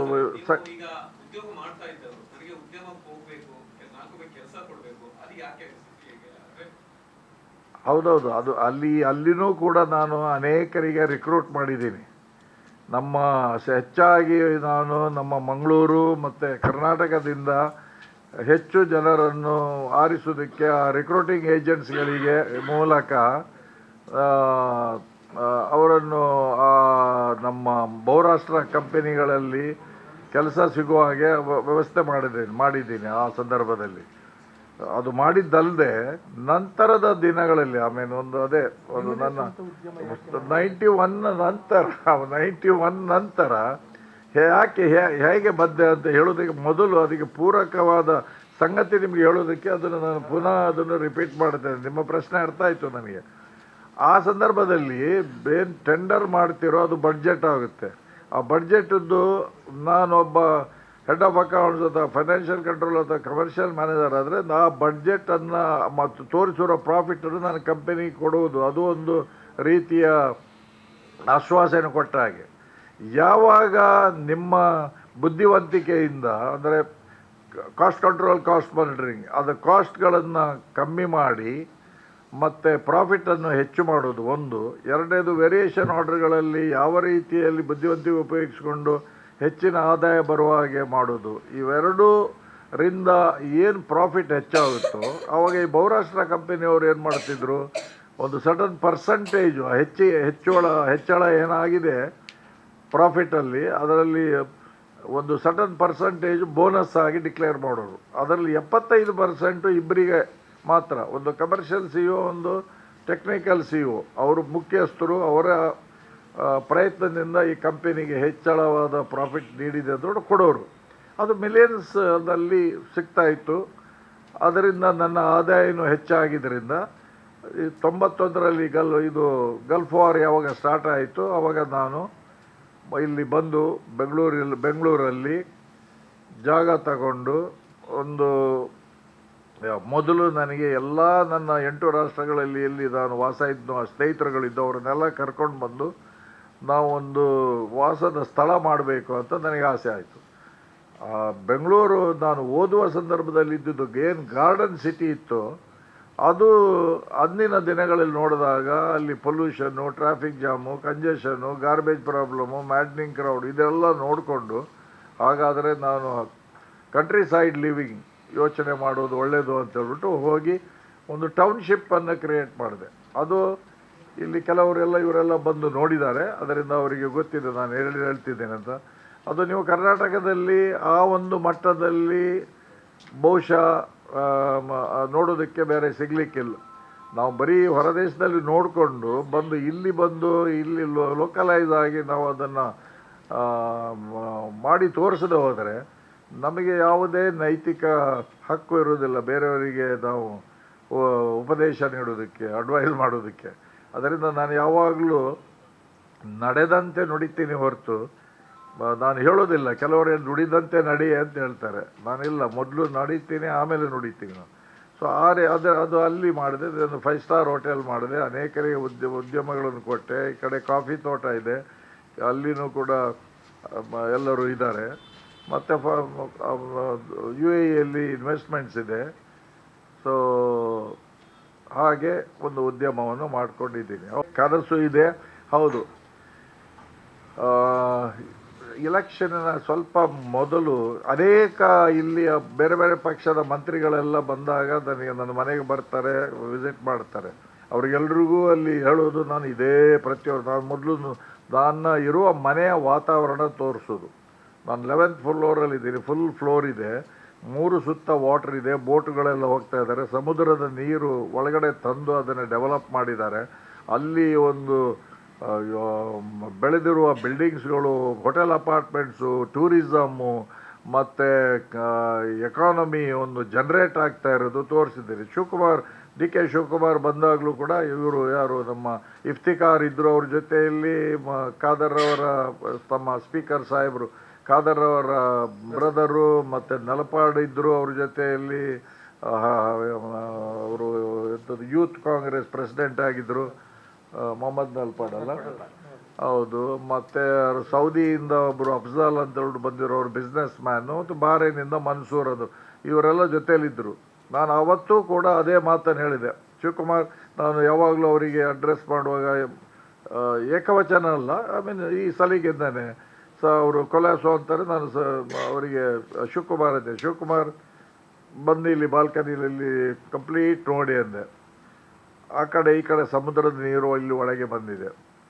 ನಮಗೆ ಮಂಗಳೂರು ಮುಲ್ಕಿ ನಿಮ್ಮ ಮಲ್ಪೆವರೆಗೆ ಅಷ್ಟೊಂದು ದೊಡ್ಡ ಬೀಚ್ಗಳು ಇರುವಾಗ, ಬ್ರೇಕ್ ವಾಟ್ರುಗಳು ಇರುವಾಗ, ನಾವು ಸೆಕೆಂಡ್ ಮಿನಿ ದುಬಾಯನ್ನು ನಾವು ಇಲ್ಲಿ ಮಂಗಳೂರಲ್ಲಿ ಸ್ಥಾಪನೆ ಮಾಡುವ ಸಾಧ್ಯತೆ ಇದೆ. ನಾನು ಅವ್ರಿಗೆ ಹೇಳಿದೆ, ಒಂದು ಕೆಲಸ ಮಾಡಿ, ಅಲ್ಲಿರುವ ಎಲ್ಲ ಸೋ ಕಾಲ್ಡ್ ಎನ್ವೈರ್ಮೆಂಟಲಿಸ್ಟ್ ಆ್ಯಕ್ಟಿವಿಸ್ಟು ಏನಾದರೂ ಮಾಡಿ ಪ್ಲೇನಲ್ಲಿ ಹಾಕಿ ದುಬೈ ಕಳಿಸಿ. ಬಾಕಿ ಬ್ರೈನ್ ವಾಶ್ ಮಾಡೋದು, ಅವ್ರಿಗೆ ವಾಷಿಂಗ್ ಮಿಷಿನಲ್ಲಿ ಏನು ಬ್ರೈನ್ಗಳನ್ನು ವಾಶ್ ಮಾಡಿ ನಾನು ಕಳಿಸ್ತೀನಿ. ಬರೀ ನಿಮ್ಮದು ಕಸ, ತ್ಯಾಜ್ಯ ಮತ್ತು ಸುವೇಜು ನೀರಿಗೆ ಇಳಿಯೋದ ಹಾಗೆ ನಾವು ನೋಡಿಕೊಂಡು ಬಾಕಿದ್ದೆಲ್ಲ ಡೆವಲಪ್ಮೆಂಟ್ ಮಾಡಿದರೆ, ಅಲ್ಲಿ ರೆಸಾರ್ಟ್ಸ್ಗಳು ಏನು ಬೇಕು ಎಲ್ಲ ಇದು ವಿಸಿಟರ್ಸ್ಗಳಿಗೆ, ಟೂರಿಸ್ಟ್ಗಳಿಗೆ ಅಟ್ರ್ಯಾಕ್ಟ್ ಮಾಡುವಂಥ ಪ್ರತಿಯೊಂದು ಇಲ್ಲಿ ನಿರ್ಮಾಣ ಮಾಡಿದ್ದೇ ಆದರೆ ಉದ್ಯೋಗ ಸೃಷ್ಟಿಯಾಗುತ್ತೆ, ಟೂರಿಸಮ್ ಇಂಪ್ರೂವ್ ಆಗುತ್ತೆ, ಇಕಾನಮಿ ಜನ್ರೇಟ್ ಆಗುತ್ತೆ, ಎಂಪ್ಲಾಯ್ಮೆಂಟ್ ಸಿಗುತ್ತೆ, ಆದಾಯ ಸಿಗುತ್ತೆ. ಸೊ ಇದನ್ನೊಂದು ಮಾಡಿ. ಒಂದು ನೋಟು ನನಗೆ ಬರ್ಕೊಡಿ ಕುಲಾಸು, ನಾನು ಇದಕ್ಕೆ ಮ್ಯಾನಿಫೆಸ್ಟೋಗೆ ಹಾಕ್ತೀನಿ. ನಾನು ಹೇಳಿದೆ 2 ಸೆಂಟೆನ್ಸ್ ನಾನು ಹೇಳಿದ್ದು, ಅದರಲ್ಲಿ ಎಂಥದ್ದು ಬರ್ಕೊಡೋದು. ಮತ್ತೆ ಹೇಳಿದೆ, ಇವರು ಮತ್ತೆ ಮರೀತಾರೆ ಅಂದ್ಕೊಂಡು ಅವರ ಸಮ್ಮುಖದಲ್ಲೇ ಕಾಲ್ ಮಾಡಿದೆ. ಪ್ರೊಫೆಸರ್ ರಾಧಾಕೃಷ್ಣ, ನನ್ನ ಇಂಗ್ಲೀಷ್ ಲೆಕ್ಚರರ್ ಅವರು, ಪ್ರೊಫೆಸರ್ ರಾಧಾಕೃಷ್ಣ, ಹೌದು, ಅವರು ಡಾಕ್ಟರ್ ಪರಮೇಶ್ವರ್ ಚೇರ್ಮನ್ ಆಗಿದ್ದರು. ಅವರ ಅಡಿಯಲ್ಲಿ ಇವರು ಮ್ಯಾನಿಫೆಸ್ಟೋ ಬರೀತಾಯಿದ್ರು. ಕಾಲ್ ಮಾಡಿ ಅವರಿಗೆ ಹೇಳಿದೆ, ನೋಡಿ ಈ ಥರ ಇಲ್ಲಿ ಶಿವಕುಮಾರ್ ಇಲ್ಲಿದ್ದಾರೆ, ಮ್ಯಾನಿಫೆಸ್ಟೋದಲ್ಲಿ ಹಾಕಬೇಕಂತ, ಇದು ಹಾಕಿ ಅನ್ನೋದು. ಸೊ ಅದು ಆ ಕೆಲಸವನ್ನು ಕೂಡ ನಾನು ಮಾಡಿದ್ದೀನಿ. ಅದು ಅವರಿಗೆ ಮಾತ್ರ ಅಲ್ಲ, BJP ಅನೇಕ ಮಂತ್ರಿಗಳು ಬಂದಾಗ ಅವರಿಗೂ ಅದನ್ನೇ ಹೇಳಿದೆ. ಮ್ಯಾಂಗ್ಳೂರು ಸೆಕೆಂಡ್ ಟೈರ್ ಸಿಟಿಯಾಗಿ ಬೆಳೆಸಿ, ಬೆಂಗಳೂರು ಆದಮೇಲೆ ಅಲ್ಲಿ ಎಲ್ಲ ಇದೆ ನಿಮಗೆ, ರೈಲ್ವೇಸ್ ಇದೆ, ಏರ್ಪೋರ್ಟ್ ಇದೆ, ಸೀಪೋರ್ಟ್ ಇದೆ, ಹೆದ್ದಾರಿಗಳಿದೆ, ಮತ್ತು ಇದೇನು ಬೇಕು ನಿಮಗೆ ಅದು. ಮತ್ತು ಇದರ ಬಗ್ಗೆ ನಾನು ಭಾಳ ಹಿಂದೆನೇ ಚಿಂತನೆ ಮಾಡಿದ್ದೀನಿ. SM ಕೃಷ್ಣ ಅವರು ಮುಖ್ಯಮಂತ್ರಿ ಆದಾಗ ಮೊಟ್ಟ ಮೊದಲಿಗೆ ಹೌ ಟು ಇಂಪ್ರೂವ್ ಇನ್ಫ್ರಾಸ್ಟ್ರಕ್ಚರ್ ಇನ್ ಕರ್ನಾಟಕ ಅಂತ ಬರೆದು ಕೊಟ್ಟಿದ್ದೆ ನಾನು. ಅದು ಬರೆದು ವೀರಪ್ಪ ಮೊಯ್ಲಿಯವ್ರ ಜೊತೆಲಿ ಕೂತ್ಕೊಂಡು ರಿಫೈನ್ ಮಾಡಿ ನಾವು ಇಬ್ಬರು ಜೊತೆಲಿ ಹೋಗಿ ಅವ್ರಿಗೆ ಕೊಟ್ಟಾಗ ಅವರು BATF ಬ್ಯಾಂಗ್ಳೂರ್ ಅಜೆಂಡಾ ಟಾಸ್ಕ್ ಫೋರ್ಸನ್ನು ನಿರ್ಮಾಣ ಮಾಡ್ತೀನಿ, ನೀವು ಆ ಕಮಿಟಿಯಲ್ಲಿ ಇರಬೇಕು, ಅಲ್ಲ ಒಂದು ಕಮಿಟಿ ಮಾಡ್ತೀನಿ ಅದರಲ್ಲಿ ಇರಬೇಕು ಅಂದರು. ನಾನು ಹೇಳಿದೆ, ನಾನು ಅನಿವಾಸಿ ಭಾರತೀಯ ಆಗಿದ್ದರಿಂದ, NRI ಆಗಿದ್ದರಿಂದ ನನಗೆ ಬರೋಕ್ಕಾಗೋದಿಲ್ಲ, ನಾನು ನಿಮಗೇನು ಮೆಟೀರಿಯಲ್ಸ್ ಬೇಕೋ ಅದನ್ನು ಸಪ್ಲೈ ಮಾಡ್ತೀನಿ ಸರ್, ನೀವು ಇದನ್ನು ಒಂದು ಮಾಡಿ. ಆಮೇಲೆ ಅವರು BATF ಮಾಡಿ ನಂದನ್ ನೀಲಕೇಣಿ ಅವ್ರನ್ನ ಪ್ರೆಸಿಡೆಂಟ್ ಮಾಡಿದರು. ಆಮೇಲೆ ಕಲ್ಪನಾಕರ್ ಅವರು ಕೋಆರ್ಡಿನೇಟರ್ ಮಾಡಿದರು. ಕಲ್ಪನಾಕರ್ ಕೋಆರ್ಡಿನೇಟರ್ ಮಾಡಿದ ಮೇಲೆ ನಾನು ಪ್ರತಿದಿನ TVಯಲ್ಲಿ ನೋಡ್ತೀನಿ, ಕಲ್ಪನಾಕರ್ TVಯಲ್ಲಿದ್ದಾರೆ. ಹೊಟ್ಟೆವರಿ ಬಂತು ನನಗೆ, ನಾನು ಯಾಕೆ ರಿಫ್ಯೂಸ್ ಮಾಡಿದೆ, ನಾನು ಬರ್ತಾ ಇದ್ದೆ ಆಗಾಗ TVಯಲ್ಲಿ ಅಂತ. ಎನಿವೆ, ಜೋಕ್ಸ್ ಅಸೈಡ್, ನಂತರ ಒಂದು 8 ತಿಂಗಳ ನಂತರ CATF ಮಾಡೋಣ, ಕೋಸ್ಟಲ್ ಅಜೆಂಡಾ ಟಾಸ್ಕ್ ಫೋರ್ಸ್ ಅಂತ. CATF ಮಾಡುವ ಸಂದರ್ಭದಲ್ಲಿ ಬೋತ್ SM ಕೃಷ್ಣ ಅವರು ಮೊಯ್ಲಿ ಅವರು ನನಗೆ ಒತ್ತಾಯ ಮಾಡಿದರು, ನೀವು ಚೇರ್ಮನ್ ಆಗಬೇಕು ಅಂತ. ನಾನು ಹೇಳಿದೆ ಈಗೇನು ತೊಂದರೆ ಆಗ್ತಾಯಿದೆ, ನನಗೆ ಬರೋಕ್ಕಾಗೋದಿಲ್ಲ ಆಗಾಗ ಮೀಟಿಂಗ್ಸ್ಗಳಿಗೆ. ಅದಕ್ಕೆ ಇವರಿಗೆ ವಿನಯ್ ಹೆಗ್ಡೆ ಅವರಿಗೆ ಮಾಡಿ ಇನ್ಫ್ರಾಸ್ಟ್ರಕ್ಚರಿಗೆ ನಾನು ಚೇರ್ಮನ್ ಆಗ್ತೀನಿ. ಅವಾಗ ಇವರು ಗಣೇಶ್ ಕಾರ್ಣಿಕು, ಬನ್ನಪ್ಪ ನಮಗೆ ಸೆಕ್ರೆಟರಿ ಆಗಿದ್ರು, ಅವಾಗ DC ಆಗಿ. ಅದು ನಾನೇ ಕೇಳಿ ಹಾಕ್ಸಿದ್ದು, ಗೌರವ್ ಗುಪ್ತಾ ಮತ್ತು ಮನ್ನಪ್ಪ ನೀವು ಕೊಟ್ಟರೆ ನಾನು ಅಲ್ಲಿ ಚೇರ್ಮನ್ ಆಗ್ತೀನಿ, ನಾನು ಮಾಡ್ತೀನಿ. ಇಲ್ಲದೋ ಆದರೆ ನಾನು ಸುಮ್ಮನೆ ನಾವೆಲ್ಲ ತಯಾರು ಮಾಡಿ ನಿಮಗೆ ಕೊಡೋದು ಮತ್ತು ಸರ್ಕಾರ ಮಾಡದೇ ಇರೋದು, ಇವ್ರುಗಳು ಇಂಟ್ರೆಸ್ಟ್ ತೋರಿಸಿದ್ರೆ ಅದೇನು ಪ್ರಯೋಜನ ಅಂತ. ನನಗೆ ಇವರು ಗೋ ಗೆಟರ್ ಮತ್ತು ಒಳ್ಳೆ ಕೆಲಸ ಮಾಡೋರು ಅಂತ ಗೊತ್ತಿದ್ದರಿಂದ ಅವಾಗ ಗೌರವ್ ಗುಪ್ತಾ ಈಗ ಪ್ರಿನ್ಸಿಪಲ್ ಸೆಕ್ರೆಟರಿ ಇಂಡಸ್ಟ್ರಿಗೋ ಯಾವುದಕ್ಕೂ ಇದ್ದಾರೆ ಇದರಲ್ಲಿ, ಮತ್ತು ಮೊನ್ನಪ್ಪ ಈಗ ರಿಟೈರ್ ಆಗಿದ್ದಾರೆ. ಅವರೆಲ್ಲ ಭಾಳ, ನಾನು ಆವಾಗ ನೋಡ್ತಾ ಇದ್ದೆ, ಅವ್ರು ಭಾಳ ಇದರಲ್ಲಿ ಕೆಲಸ ಮಾಡುತ್ತಾ ಇದ್ರು ಅವರು. ಸೊ ಹಾಗೆ ಮತ್ತು ಅನಂತ್ ಕೃಷ್ಣ ಇವರು ಕರ್ನಾಟಕದ ಬ್ಯಾಂಕಲ್ಲಿ ಚೇರ್ಮನ್ನು ಮತ್ತು MRPL ಚೇರ್ಮನ್ನು, ಗಣೇಶ್ ಕಾರ್ಣಿಕ್ ಅವರು ನನಗೆ ಮೆಂಬರ್ಸ್ಗಳಾಗಿದ್ದರು. ಆವಾಗ ರೈಲ್ವೆ ಸಕಲೇಶ್ಪುರದಿಂದ ಮಂಗಳೂರಿಗೆ ರೈಲ್ವೆ ಇರಲಿಲ್ಲ. ದೇವೇಗೌಡರು, ಸನ್ಮಾನ್ಯ ದೇವೇಗೌಡರು ಪ್ರಧಾನಮಂತ್ರಿ ಆದ ಸಂದರ್ಭದಲ್ಲಿ ಅಲೋಕೇಟ್ ಮಾಡಿದ್ದು ಹಳಿಗಳನ್ನು ತಗೊಂಡೋಗಿ ಹೊಳೆ ನರಸೀಪುರಕ್ಕೆ ಹಾಕ್ಬಿಟ್ರು ಅವರ ಊರಿಗೆ ಹಾಕಿದ್ರು. ಅದರ ನಂತರ ಸಕಲೇಶ್ಪುರದಿಂದ ಇಲ್ಲಿ ಕನೆಕ್ಷನೇ ಇಲ್ಲ. ಬಳ್ಳಾರಿ ಚಿತ್ರದುರ್ಗದ ಇದು ಉಂಟಲ್ಲ ಏನು ಅದಿರು, ಮಡ್ರಾಸ್ ಪೋರ್ಟ್ ಇಲ್ಲ, ಗೋವಾ ಪೋರ್ಟಿಗೆ ಹೋಗೋದು, ಮಂಗಳೂರು ಪೋರ್ಟಿಗೆ ಬರೋದಿಲ್ಲ, ರೈಲ್ವೇಸ್ ಇಲ್ಲ. ಮತ್ತು ಘಾಟ್ ಸೆಕ್ಷನಲ್ಲಿ ಲಾರಿಗಳು ಆಗಾಗ ಬೀಳ್ತಾ ಇತ್ತು, ಅದರಿಂದ ಬರ್ತಾ ಇರಲಿಲ್ಲ. ಸೊ ನನಗೆ ಆದರೆ ನಮ್ಮ ಮಂಗಳೂರು ಪೋರ್ಟಿಗೆ ಯಾಕೆ ಬಿಸ್ನೆಸ್ ಸಿಗೋದಿಲ್ಲ, ಬರೀ ಕುದುರೆ ಮುಖದ ಐನೂರು ಮಾತ್ರ ಇಲ್ಲಿ ಬರ್ತಾಯಿತ್ತು, ಇದು ಯಾಕೆ ಬರೋದಿಲ್ಲ? ಆ ದೃಷ್ಟಿಯಿಂದ ನಾನು ಮಾಡಿದೆ. ಆವಾಗ ನಮ್ಮ ಜಾರ್ಜ್ ಫರ್ನಾಂಡಿಸ್ ಸಾಹೇಬರು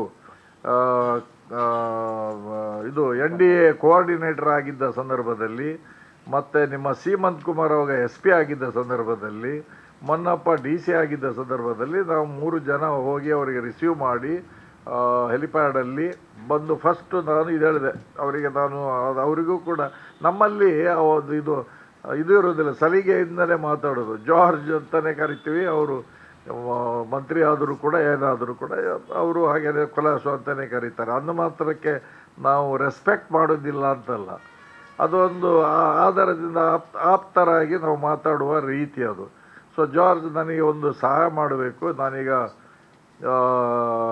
ಇದು CATF ಇನ್ಫ್ರಾಸ್ಟ್ರಕ್ಚರ್ ಚೇರ್ಮನ್ ಆಗಿದ್ದೀನಿ. ಸೊ ಅದರಿಂದ ಇದು ನನಗೆ ಸಕಲೇಶ್ಪುರ ಮತ್ತು ಇಲ್ಲಿಗೆ ರೈಲ್ವೆಗೆ ಸಹಾಯ ಮಾಡಬೇಕು. ಯಾಕೆ ಆ ಮಾತನ್ನು ಅವ್ರ ಹತ್ರ ಕೇಳಿದೆ ಅಂತ ಹೇಳಿದ್ರೆ, ಅವರ ಸಮತಾ ಪಾರ್ಟಿಯ ನಿತೀಶ್ ಕುಮಾರ್ ಅವಾಗ ರೈಲ್ವೆ ಮಂತ್ರಿ. ನಾನು ನಿಮಗೆ ಹೆಲ್ಪ್ ಆಗುತ್ತೆ ಅಂತ ಮಾಡ್ತಾ ಇಲ್ಲ, ಈ ಜಾಗಕ್ಕೆ ಈ ಪ್ರದೇಶಕ್ಕೆ ಅದರದ್ದು ಅಗತ್ಯ ಇದೆ ಅಂತ ಮಾಡ್ತೀನಿ ಅಂದರು. ನನಗೆ ಹೆಲ್ಪ್ ಆಗುತ್ತೆ ಇದೊಂದು ಮಾಡಬೇಕಂತ ಹೇಳಿದಾಗ ನಿಮಗೆ ಹೆಲ್ಪ್ ಮಾಡೋದು ಅವರು ಆಯಿತು, ಅದು ಪ್ರದೇಶಕ್ಕೇ ಅನುಕೂಲ ಮಾಡೋದಕ್ಕೆ ಮಾಡಿ ಅಂತೇಳಿ. 1 ತಿಂಗಳಲ್ಲಿ ನನಗೆ ಲೆಟ್ರ್ ಬರ್ತಾ ಇದೆ ಯಾರಿಂದ, ನಿತೀಶ್ ಕುಮಾರಿಂದ, ಈ ಥರ ನಾವು ಅಮೌಂಟ್ ಅಲೋಕೇಟ್ ಮಾಡಿದ್ದೀವಿ, ಇನ್ನು 2 ತಿಂಗಳ ಒಳಗಡೆ ಕೆಲಸ ಪ್ರಾರಂಭ ಮಾಡಿ ಅವರಿಗೆ ಎಷ್ಟೋ ಟೈಮ್ ಕೊಟ್ಟಿದ್ದು ಇಷ್ಟರ ಒಳಗಡೆ ಮುಗಿಸ್ತಾರೆ ಅಂತ. ಅದು ತೆಗೆದುಕೊಂಡು ಹೋಗಿ ನಾನು ಮಲ್ಲಿಕಾರ್ಜುನ ಖರ್ಗೆ ಅವರು ಅವಾಗ ಧರಮ್ ಸಿಂಗ್ ಚೀಫ್ ಮಿನಿಸ್ಟ್ರು ತಗೊಳ್ಳೋಗಿ ತೋರಿಸಿದೆ, ನೋಡಿ ನಾನು ಈ ಥರ ಮಾಡಿದ್ದೀನಿ, ಆಯಿತು ಬಿಡಿ ಅಂತ. ಅದು ಒಂದು ಒಳ್ಳೆ ಕೆಲಸ ಮಾಡಿದ್ದೀರಿ ಅಥವಾ ಏನಿಲ್ಲ, ಓಕೆ ಅನ್ನುವ ರೀತಿಯಲ್ಲಿ ಅದು ಹೇಳಿದರು. ಸೊ ಮಂಗಳೂರು ಅವಾಗೆಲ್ಲ ನಾವು ಏನು ಸಜೆಸ್ಟ್ ಮಾಡಿದ್ವಿ ಇತ್ತೀಚೆಗೆ ನೋಡಿದ ನಾನು ಮೋರ್ ಆರ್ ಲೆಸ್ ಎಲ್ಲ ಇಂಪ್ಲಿಮೆಂಟ್ ಆಗಿದೆ.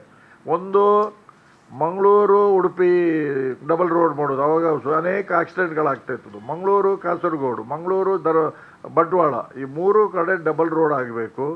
ಮತ್ತು ಎಲ್ಲ ಪಿಲಿಗ್ರಿಮ್ಸು ಏರಿಯಾ, ಪೊಳಲಿ ಟೆಂಪಲ್ ಇರ್ಬೋದು, ಕಟೀಲ್ ಇರ್ಬೋದು, ಎಲ್ಲಿರ್ಬೋದು, 3 ಮೀಟರ್ಸ್ ಇದ್ದು 6 ಮೀಟರ್ಸ್, 6 ಮೀಟರ್ ಇದ್ದು 9 ಮೀಟರ್ಸು, 9 ಇದ್ದು 12 ಮೀಟರ್ಸು ಸಜೆಸ್ಟ್ ಮಾಡಿದ್ವಿ. ನಂತರ ಸೀಪೋರ್ಟ್ ಅಪ್ಗ್ರೇಡೇಷನ್, ಮತ್ತು ಈ railway connection, railway station improvement, airport improvement, ಇವೆಲ್ಲ ನಮ್ಮ ಸಬ್ಮಿಟ್ ಮಾಡಿರುವ ಇದರಲ್ಲಿ ಎಲ್ಲ ಇದೆ. ಅದೆಲ್ಲ ಈಗ ಹೆಚ್ಚು ಕಮ್ಮಿ ಈಗ ಆವಾಗಲೇ ಅಪ್ರೂವಲ್ ಸಿಕ್ತು. ಯಾಕಂದರೆ ಅವರು ಇಂಪ್ಲಿಮೆಂಟೇಷನ್ ಮಾಡೋದರಲ್ಲಿ ಭಾಳ ಫಾಸ್ಟ್ ಇದ್ದರು ಎಸ್.ಎಂ. ಕೃಷ್ಣ ಅವರು.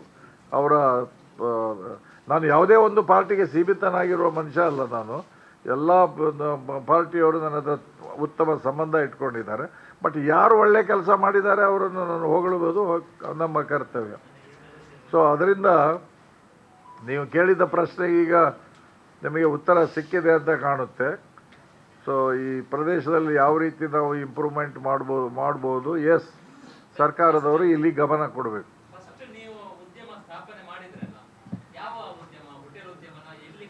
ಇಲ್ಲ, ಅದು ಟೌನ್ಶಿಪ್ ಡೆವಲಪ್ಮೆಂಟ್, ಅದು ಬೆಂಗಳೂರಲ್ಲಿ ಹಾಲಿವುಡ್ ಟೌನ್, ಸ್ವಿಸ್ ಟೌನ್, ಮೊಬಲ್ ರೀಫ್ ಅಂತ ಈ ಥರ ಸೆರಿನ್ ಗಾರ್ಡನ್ ಅಂತಿದೆ. ಬಟ್ ನಾನು ಬಿಲ್ಡರ್ ಬೈ ಪ್ರೊಫೆಷನ್ ಅಲ್ಲ, I am not a builder developer. Out of passion ಇದು ಮಾಡಿ ನಮ್ಮ ಸ್ನೇಹಿತರುಗಳಿಗೆ with lots of condition to bring back old glory of villa culture of Bangalore.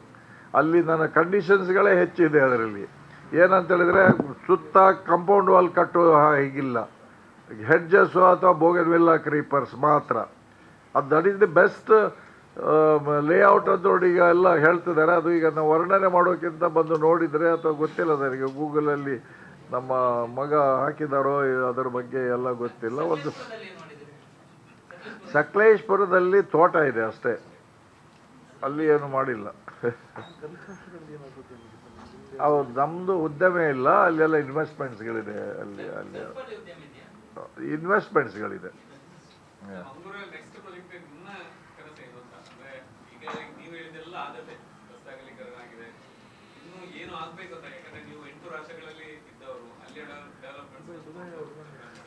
ಅಲ್ಲ,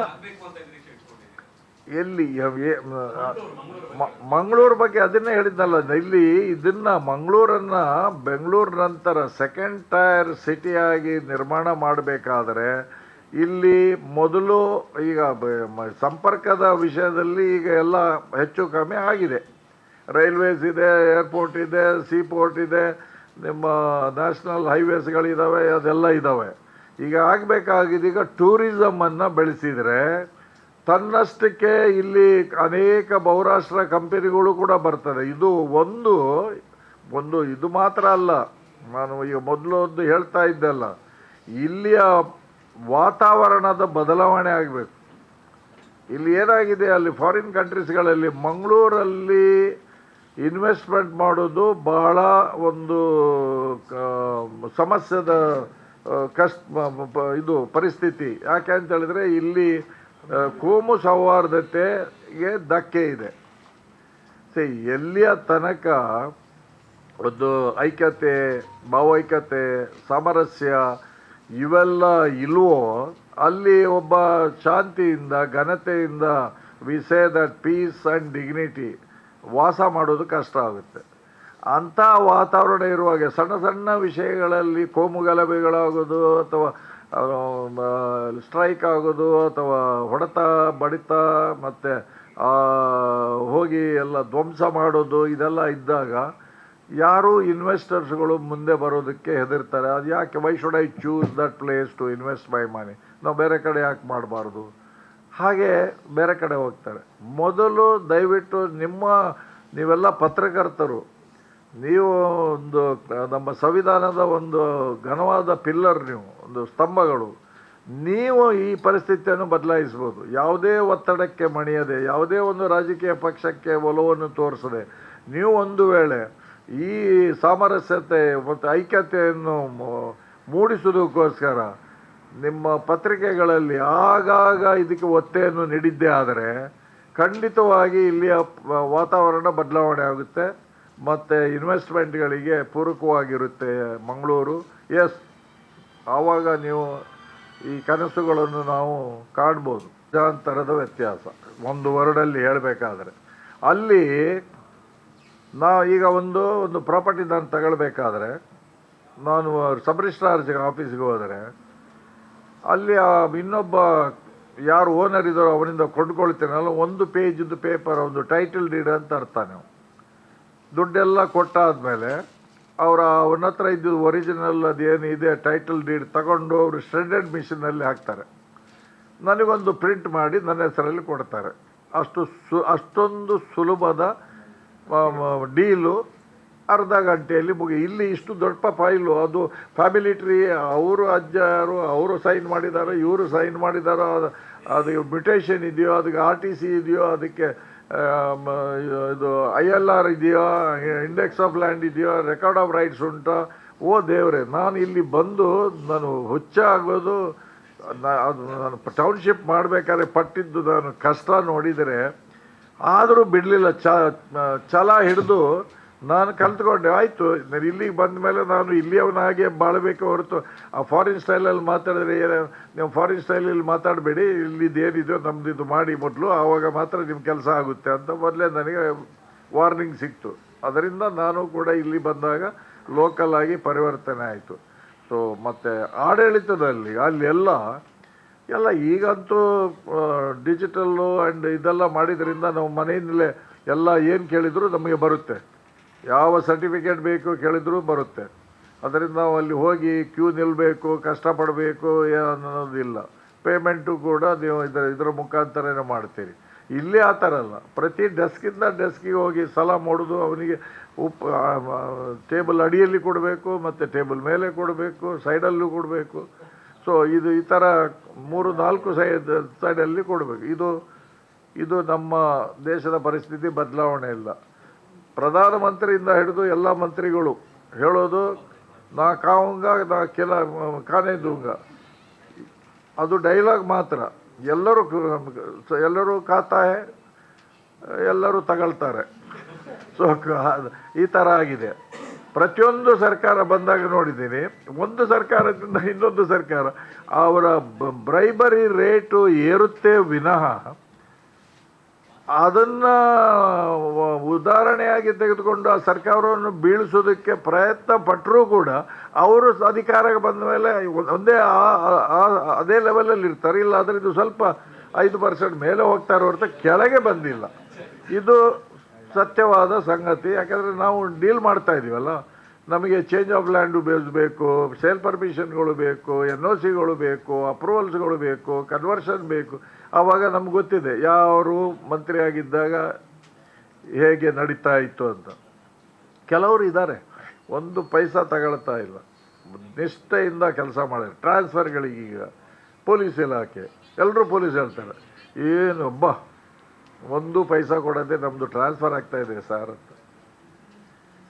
ಈ ಹೆಸರು ಪಡೆಯುವಂಥ ಮಂತ್ರಿಗಳು ಬೇಕು ನಮಗೆ, ರಾಜಕಾರಣಿಗಳು ಬೇಕು. ಆವಾಗ ನೀವು ಬಯಸಿದ್ದು ಡೆವಲಪ್ಮೆಂಟು ಬೆಟರ್ ತನ್ನಷ್ಟಕ್ಕೆ ಆಗುತ್ತೆ.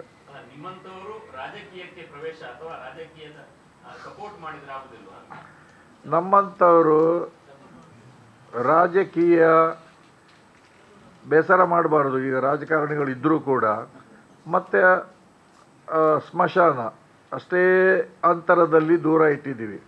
ಅಲ್ಲಿಗೂ ಬೇಗ ಹೋಗೋಕ್ಕೆ ಇಷ್ಟ ಇಲ್ಲ, ಇಲ್ಲಿಗೂ ಬೇಗ ಇಷ್ಟ ಇಲ್ಲ. ಆ ದೃಷ್ಟಿಯಿಂದ ಹೇಳ್ತಾ ಇರೋದು ನಾನು ಅದು ಎರಡೂ ಒಂದು ಅಂತ ಹೇಳ್ತಾ ಇಲ್ಲ. ನೀವು ಪತ್ರಕರ್ತರು ಆಮೇಲೆ ತಿರುಗಿಸಿ ಬರಿಬೇಡಿ. ಆಮೇಲೆ ನನಗೆ ಮತ್ತೆ ಎಲ್ಲೂ ಎಂಟ್ರಿ ಸಿಗ್ಲಿಕ್ಕಿಲ್ಲ. ಹೋದರೆ ನಮ್ಮನ್ನು ಸ್ಮಶಾನಕ್ಕೆ ಹೋಲಿಸಿದ್ರಿ ಅಂದ್ಬಿಡ್ತಾರೆ. ಒಂದು ಜರ್ನಿ ಏನಿದೆ, ಸಾಧನೆ ಇದೆ, ನನಗೆ ಸ್ಫೂರ್ತಿಯಾಗಲಿ.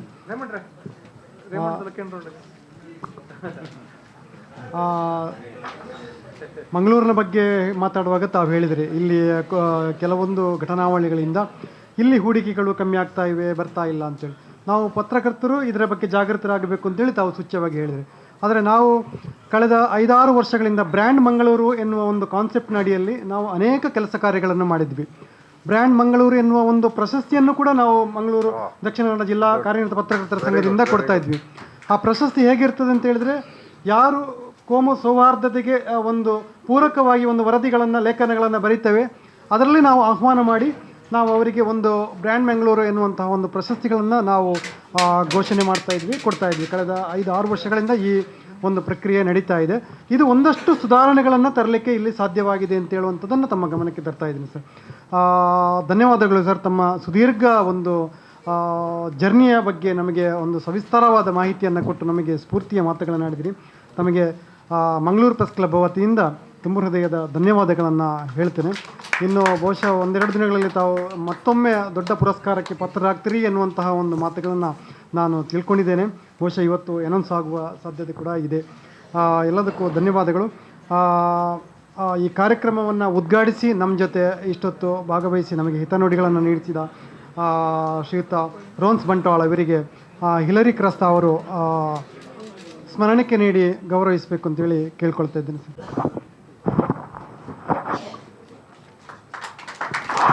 ಬಂದಿದ್ದೇವೆ. ಇದೀಗ ವಂದನಾರ್ಪಣೆ ಶ್ರೀಯುತ ಪುಷ್ಪರಾಜ್ ಅವರಿಂದ. ಮಂಗಳೂರು ಪ್ರೆಸ್ ಕ್ಲಬ್ ಗೌರವ ಅತಿಥಿಯಾಗಿ ನಮ್ಮೊಂದಿಗಿದ್ದು ಈ ಗೌರವವನ್ನು ಸ್ವೀಕರಿಸಿದಂಥ ಡಾಕ್ಟರ್ ರೊನಾಲ್ಡ್ ಕೊಲೊಸೊ ಸರ್ ಅವರಿಗೆ, ಹಾಗೆ ಈ ಕಾರ್ಯಕ್ರಮದಲ್ಲಿ ನಮ್ಮೊಂದಿಗೆ ಭಾಳಷ್ಟು ಜನ ಅತಿಥಿಗಳು ಬಂದು ಹೋಗಿದ್ದಾರೆ, ಅವರೆಲ್ಲರನ್ನು ಈ ಸಂದರ್ಭದಲ್ಲಿ ಸ್ಮರಿಸ್ತೇನೆ. ಪ್ರೊಫೆಸರ್ ಕೆ ರಾಧಾಕೃಷ್ಣ ಅವರು ಡಾಕ್ಟರ್ ರೊನಾಲ್ಡ್ ಕೊಲೊಸೊ ಅವರ ಬಗ್ಗೆ ಹೇಳ್ತಾರೆ, ಕೆರೆಯ ನೀರನ್ನು ಕೆರೆಗೆ ಚೆಲ್ಲಿದಂಥ ಒಬ್ಬ ಸಾಧಕ ಅಂತೇಳಿ.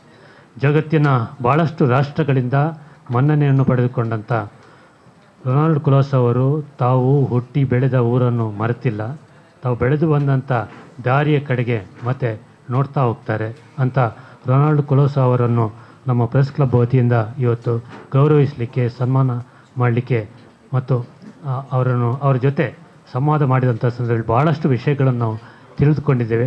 ಅದಕ್ಕಾಗಿ ಅವರಿಗೆ ಗೌರವಪೂರ್ವಕವಾದಂಥ ಕೃತಜ್ಞತೆಯನ್ನು ಸಲ್ಲಿಸ್ತೇನೆ. ಹಾಗೆ ಈ ಕಾರ್ಯಕ್ರಮದಲ್ಲಿ ಅವರ ಪತ್ನಿಯಾದ ಶ್ರೀಮತಿ ಜೀನಿ ಕೊಲೊಸೊ ಅವರು ಬಂದಿದ್ದಾರೆ, ಅವರಿಗೂ ಕೃತಜ್ಞತೆಯನ್ನು ಸಲ್ಲಿಸ್ತೇನೆ. ಹಾಗೆ ಈ ಕಾರ್ಯಕ್ರಮವನ್ನು ಉದ್ಘಾಟಿಸಿದಂಥ ರೋನ್ಸ್ ಬಂಟ್ವಾಳ ಅವರು ನಮ್ಮೊಂದಿಗೆ ಯಾವತ್ತೂ ಇರುವಂಥವರು, ಮಹಾರಾಷ್ಟ್ರ ಕನ್ನಡಿಗರ ಪತ್ರಕರ್ತರ ಸಂಘದ ಅಧ್ಯಕ್ಷರು, ಅವರಿಗೂ ಕೃತಜ್ಞತೆಯನ್ನು ಸಲ್ಲಿಸ್ತೇನೆ.